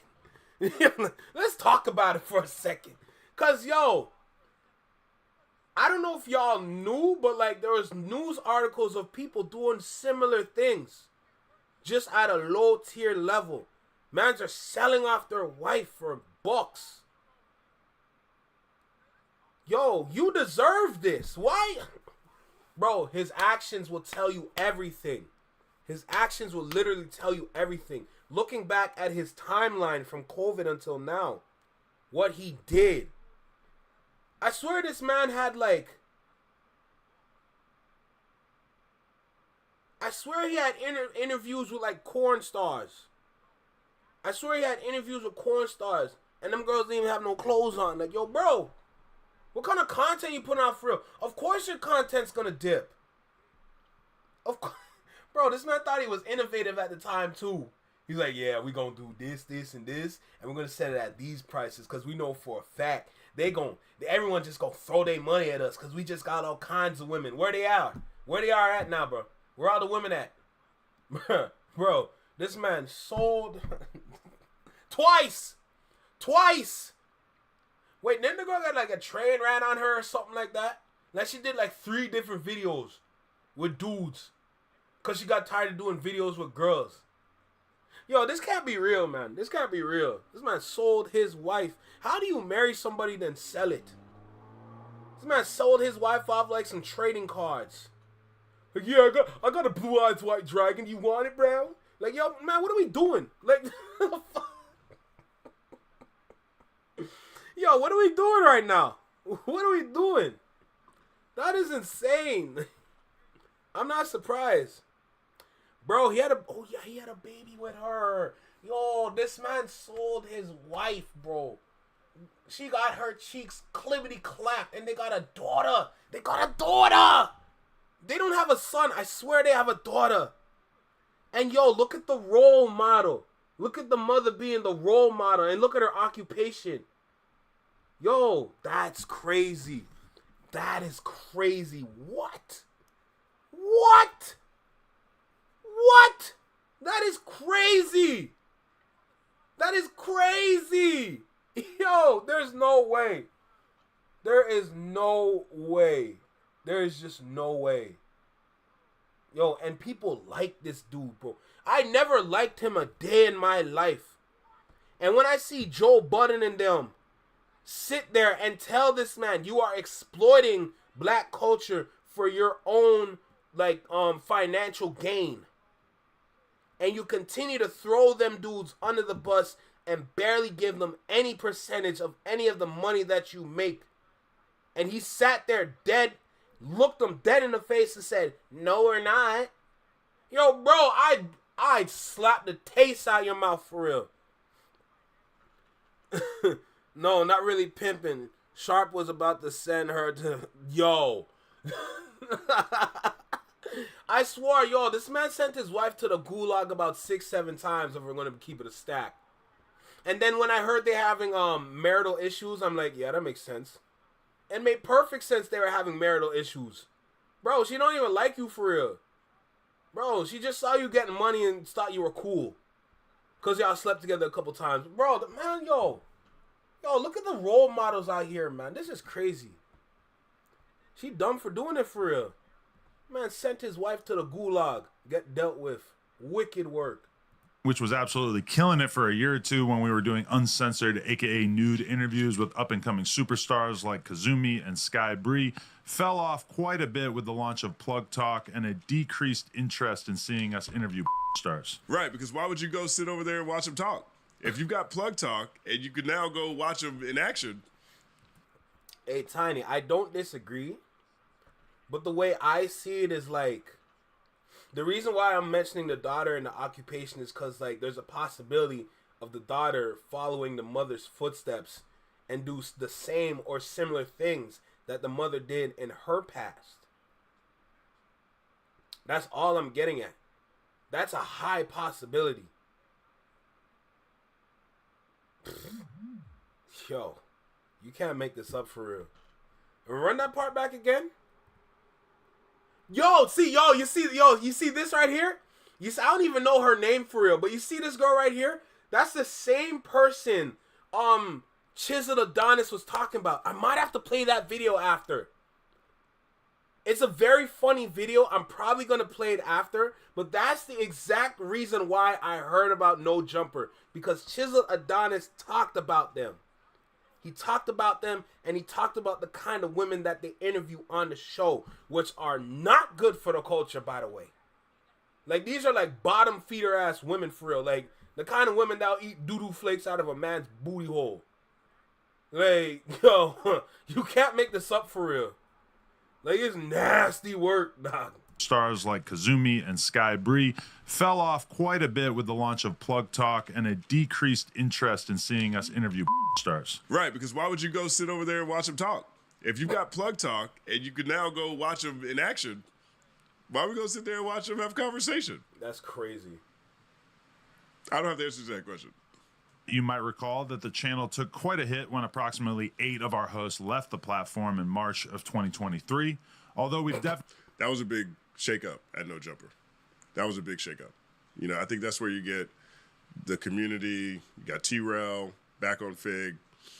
You know, a lot of, I mean, Gina Views.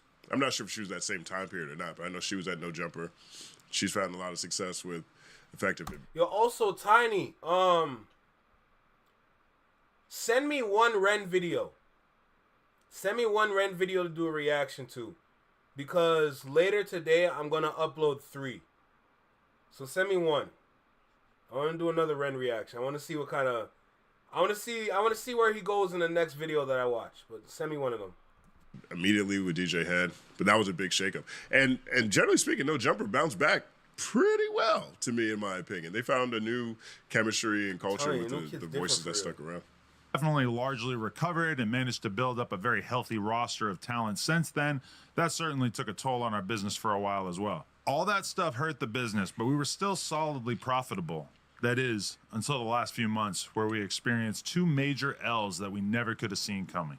First, we lost the No Jumper Instagram. After almost 10 years of building it up and essentially no strikes on our account, we got taken down one day and we still have absolutely no idea why. We've had no luck getting it back despite being in contact with what seems like every Instagram recovery guy on the face of the planet. We were bringing in a very solid amount of cash monthly that was keeping us afloat via selling sponsored posts on the account, and that mostly vanished overnight. And while we've been growing the new No Jumper LA account up ever since and managing to sell sponsored collab posts using my Instagram and the No Jumper LA account, DM or email if interested, we aren't making anywhere near as much from Instagram now. Side note, if you're a meta rep, please DM me. I would love to speak to anyone who could help with this. And second, in addition to that, we have been hit with a bullshit lawsuit from a former employee. Now, essentially everything in this lawsuit is completely fictional, and every lawyer that I've spoken to about it has described this as basically an extortion attempt, but it still cost us a ton of money already, and it's expected to cost us many hundreds. Nah, these kids are different. They normally see what's happening with parents and end up doing the opposite. It depends on who's raising the child. Tiff, it depends on who's raising the child for real and the environment that they're in. Because you can go to the streets and you can see otherwise. Yo, TW, I'm asking the same thing, bro. Like, I don't know why he feels like... Honestly, TW, I feel like... Tiny, nothing specific, but TW, I feel like he's doing the whole sympathy card thing to ask for money at the end. I wouldn't be surprised. Because right now, this whole format that I'm hearing, this is not the first time I heard something like this. This literally sounds like an infomercial. I ain't gonna lie to you. This sounds like a whole infomercial. You know, for just 10 cents a day. You know what I'm saying? Like that's what it's getting to. Hundreds of thousands of dollars to see this through to completion. It's insane to me that a person that we did so much for can just invent some grievances out of thin air and cost us this much money as a result. This person has literally lost every single friend that he used to have when he worked at No Jumper. So I'm not familiar with this person here. My understanding is his name is Yuri, basically suing for wrongful termination type stuff. My understanding of what this is, you know, but you spent reportedly based on this, you spent $40 million. Mm-hmm. You spent $4 million buying a location. The COVID content wave ended. Mm-hmm. Your Instagram got taken down, which was a major advertising revenue, sales revenue vertical. You've got crazy turnover in your staff. All the main people left, 8 people left at the same time. Mm-hmm. And now you're getting sued with hundreds of thousands, spending hundreds. Who's calling me? Hold on. Hello? Really? What time is it?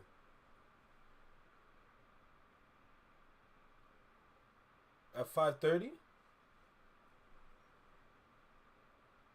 Okay. Oh shit, I thought I had one shift. Okay. I can come in. Yeah. Probably like 15. Okay. Alright, bye. Well, that's lame as hell. Dog, my bro literally just had the same conversation. Yo, I ain't gonna lie to you.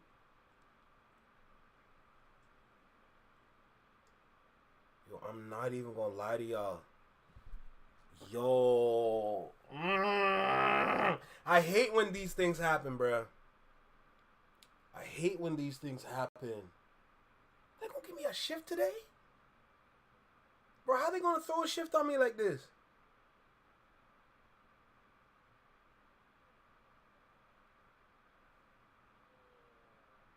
Oh my god. Fuck, what do I do?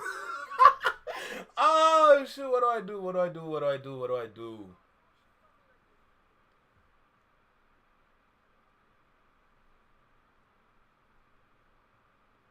I gotta finish this. I gotta finish this. Hundreds of thousands of dollars on a lawsuit finish this, but I gotta from keep a former it short. employee who's suing over wrongful termination or whatever it is, you know, something to that degree. That's a lot of things. That's a lot of challenges. That's a lot of threats, right? You ever done a SWOT analysis? Strengths, weakness, opportunities, and threats. That's all the threats. Like all those are those are really. It's actually a pretty good case study in the media, in the independent media, right? Because the threats in media are shifting, you know, habits or tastes from an audience. You know, rising costs of overhead. You know, staff. You know, staffing is always a threat. Pretty much all of the threats, or, you know, truthfully in our space now, copyrights, you know, having to work with social media companies and they're changing their policies. And then obviously getting sued. Like, if they did a SWOT analysis. Yo, TW, I already know about Lil Russell, bro. I already know about him. In Canada, we know about Lil Russell for real, bro. That nigga nice. Don't even get it twisted. I seen that one video where he was trying to wrap up like one of his tracks before Busta Rhymes pulled up. And then Busta Rhymes pulled up and he was vibing to his shit. I'm like, yeah, you got that certification, my boy. It's on the No Jumper business model. I don't know what other. I think they diversified their voices pretty well, all things considered. I'm not sure if there would be any threats left. I'm not sure there would be any threats left. This is crazy. His streaming career has completely tanked, and he even got kicked off the podcast that he left No Jumper to start. But somehow, that's our reality, and we have to fight this rather than just give in to this piece of shit. So as a result of all these circumstances, we are making some changes over the last few. You have a whole infomercial. I know for a fact y'all gonna beg for money at the end. But then look at what you talk, man. You know what? Never mind. Months, we laid off multiple employees in an attempt to reduce our expenses as much as possible. We closed down our store on Melrose, and we're in the early stages of selling our current warehouse and moving into a smaller space. To be honest, aside from the layoffs, which sucked, I'm pretty happy about a lot of these changes. I've realized that I should have paid more attention to DJ Vlad and kept my overhead as low as possible, particularly in terms of staff and location. I'm confident that once we get the building sold, we'll be in a pretty solid financial position again as a business. Oh, and I also just want to note that I am talking about No Jumper as a business. I've got another business in the form of Plug Talk, and I've got a pretty decent investment portfolio on a personal level. I mean, shit, I'm not $2 million in debt, and I never had to file for bankruptcy like T-Rel. But I honestly spend pretty much all of my time trying to create as much content as possible with No Jumper, and I can't really justify doing so unless the fundamentals of the business make sense. It was a big decision to share this stuff with you guys, but at a certain point I realized that I've been honest with the world about just about everything in my life over the years, and it felt wrong to keep all this stuff that we've been dealing with in secret. So I know you're thinking, what can you do to help? Well, I do have some ideas, which I'll sort into 3 categories here: free, cheap, and generous. Free. Obviously, I'm infinitely thankful to anyone who watches our content at all, follows us on the @NoJumperLA Instagram, and in particular, those of you who drop likes and comments on our videos and Instagram posts. In the long run, that stuff is super helpful. Cheap. We are really trying to get serious about embracing our members here on YouTube. For $5 a month, we've got a ton of awesome... He's selling. He's selling for real. Benefits, including being able to watch all of our interviews free of censorship and bleeped words before they're released to the public. Members only chat for all of our live stream content, and we're just going to be prioritizing a lot of our most requested content and trying to do that live for members only. So for any... And you know why they do it live? Because of all the super chats and everything that they will get off of YouTube or whatever platform they're on. Bro, they're looking for money, man. Come on. Of you who are down to spend $5 a month to help support the business, we're just going to try to keep adding more and more stuff to make that an easy decision for you guys who are down to support. And for those of you who have more money to spend, we're introducing a mega premium $100 tier to our memberships that will get your name added to the end of all our videos, and it will also get you consistent advice and opinions on your music submissions with 1 free submission per month and discounted additional songs. Basically, we're just trying to do as much as possible for anybody who's down to join this tier. So we're going to hype you up on our live streams and try to like really give you actual professional advice about what we think that you should do with your career and everything like that. And, you know, we're going to try to add even more value for that $100 tier as time goes by. Also, if you own or work for a brand to sponsor the podcast, please reach out to Josh at nojumper.com. We're also selling collab promotional posts using the NoJumperLA and Adam22 Instagram accounts. So again, if you want to hit up Josh at nojumper.com, he can give you all the information about all that. So yeah, there's my update. I've been kind of thinking about telling you guys about all this stuff for a while. I'm not begging for sympathy or anything like that. I'm just being realistic about owning a media business. In this day and age, everybody knows rap is maybe not in the best place that it could possibly be. Podcasts, I don't care what comes after this part. I'm sure the video's almost done. But the man said rap is not in the best. See, this is what I'm talking about with these business dudes for real, bro. Because, yo, remember when I was explaining, like, yo, they want to keep rap in a certain bag because they're going to get the most money out of it. That's how you know these guys don't know what to do with their business. Because to run a business and to understand your business, you're going to understand all aspects, all possibilities when it comes down to things, bro. Let's be so for real right now. Rap is in the perfect spot it needs to be right now. This is where rap was. This is where rap used to be in. This spot that we're in right now with rap, that's where rap used to be in. That's the thing. By keeping it the same layout like it was for the past 10 years. You're just following the same formula that's been handed down to you year after year. That just shows that you're not able to like adapt. You're not able to like to change directions so that you're comfortable going down this new route. Y'all don't know how to do that for real because you're only stuck in this certain bag. Yo, let's be so for real right now, bro. Big scam energy.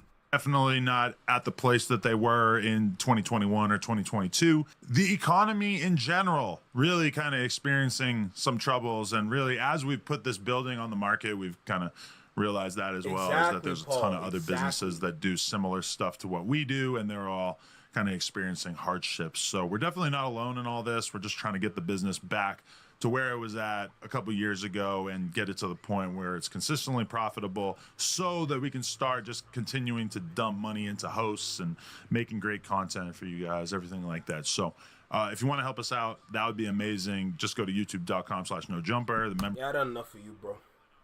I'm at the point where I'm like, I know what Justin Hunt's gonna say, because he's been quiet for a while. He's been quiet for a long while on this. In fact, I feel like here by the feds as part of protest, right? I mean, you know, last week, Adam, I don't know if they were trolling or if they're real or not, but Adam was saying that he got pulled in by the feds as part of there you go, TWDC. There you the go. No Jumper Crips who were arrested, part of a RICO case, a large RICO case. They got a number of well-known Crips, and from the No Jumper show, Loose Cannon and Brick Baby were caught up in that. So that was a whole mess. So there's a lot of people who think that, okay, now you had all this crazy stuff, the feds are watching, and now you're saying that you're broke. So there are people who are skeptical. I'm not sure whether this is real or not. I actually take them to be pretty honest about the business challenges that No Jumper is facing, because these are macro challenges, right? I mean, I've seen a number of different media companies run into very similar challenges. Overhead is too high, the market changed, algorithms changed, and it makes no sense. Some sort of outlier event boosted everybody, then over a period of time, people get back to where they were. If they don't find ways to diversify, too much of your revenue is coming from streams or limited sources, and you're not diversified across different revenue streams. The media companies I see do the best have the most robust sales teams, and the ones that don't are the most efficient in terms of of keeping their overhead low and their supply chain in terms of putting out content every day. All right. So No Jumper Adam does a pretty decent job of laying out all the business challenges, you know, and the additional things that they couldn't prepare for. Me personally, I wouldn't give him grace, bro. I wouldn't give him grace at all, because look at everything he's done. Everybody that's been on No Jumper has been exploited. Let's keep it a stack right now. Everybody that's been on that platform has been exploited. I don't care what nobody says. They've all been exploited. When you work for No Jumper, you're either down for the exploitation. That's why you have all those different unique characters on the show, or people are going to leave. Like majority of their staff that cut. Now you just have a bunch of mediocre people that are trying to do something, and it's not really substantial for you, which is why you're losing money, and now you have to introduce all these new business practices for your content or for all your viewers or subscribers. So I'm be like, you know what? Yeah, maybe we should, give him a little $5 every month or some shit. Nah, bro. Are you crazy? Bun that. Nice that. Forget that. Not it. But I gotta go. I'm telling you, the feds, for real, some feds. But yeah, I gotta bounce, man. I gotta go. I gotta put up those Ren videos tomorrow. Oh, he absolutely is a vulture for real. But yeah, I gotta go for real, man. Fuck, just out of nowhere too, bro. Midstream, man. Midstream. Damn. Midstream, man.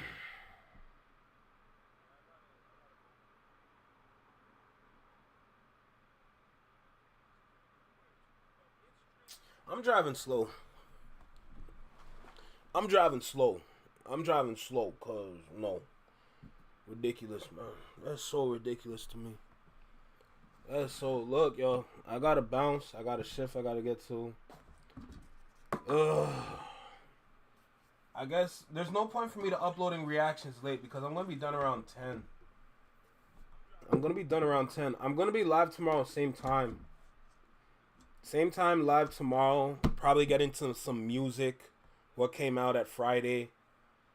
Of course, man. Appreciate you for stopping by, man. Appreciate everybody. Appreciate Tiff. Appreciate Tiny. Appreciate Danielle. I think Brianne was here in the beginning. Yeah, bro. Appreciate Raw Talent. The guy who does things. I don't know if that was a wait until after stream. Don't kill me. Appreciate Quickie, Vina. Looks like Anthony needed some rest today, bro. It looked like Anthony needed some rest, but yeah, I gotta bounce, man. All right. Where is it?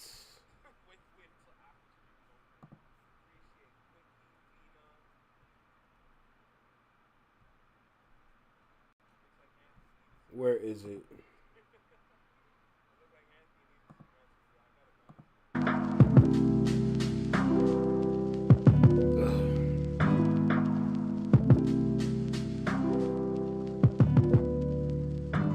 Alright, I gotta go.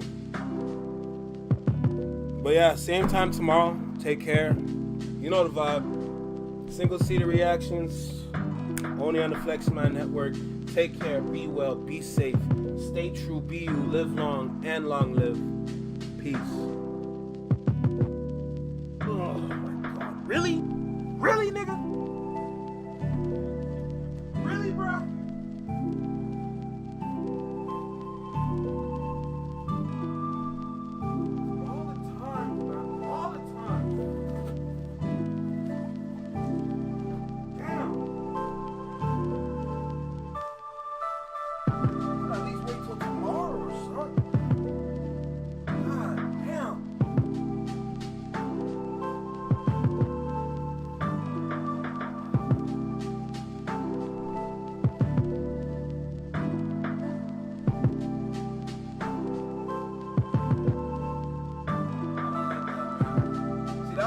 This YouTube thing for real, so I don't need to do this. Take care, Swamp Guy.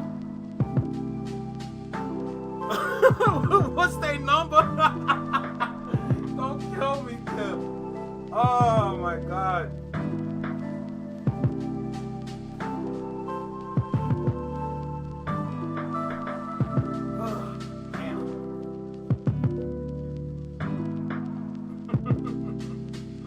I can just imagine just all the phone calls coming in. Everyone's like, who is the Flex Your Mind Network? Don't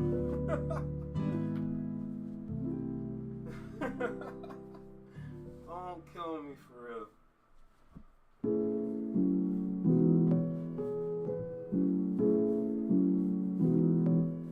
Yeah, we don't have nobody here that goes by the name of Flex. Oh, you might have the wrong number.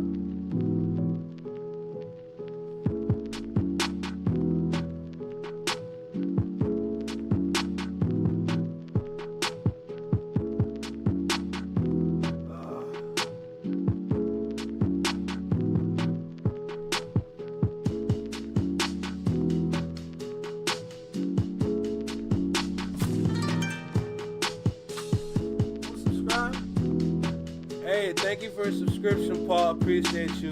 Take care, G.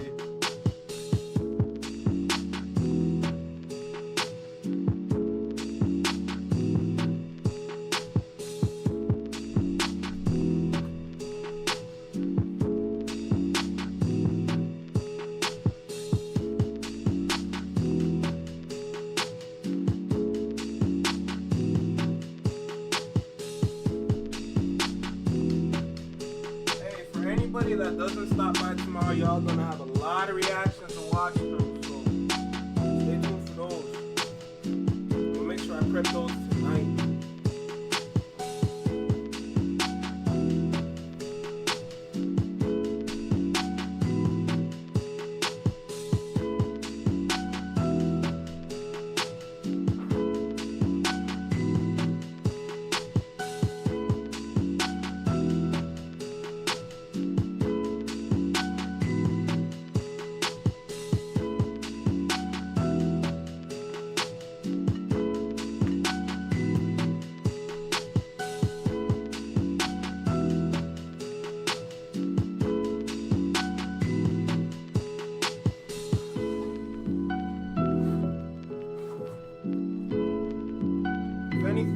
tomorrow. Take care, Vina. Have a good night. If anything, tomorrow I'll do an extra long stream. I only did like 2 hours. Probably do like 3-4 hours.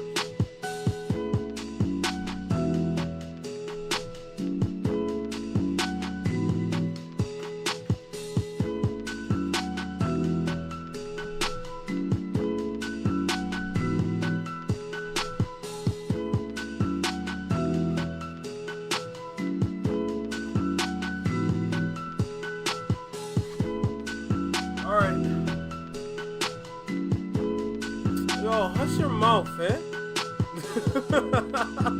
Hush up, Tiff. Hush. Alright, take care. Later.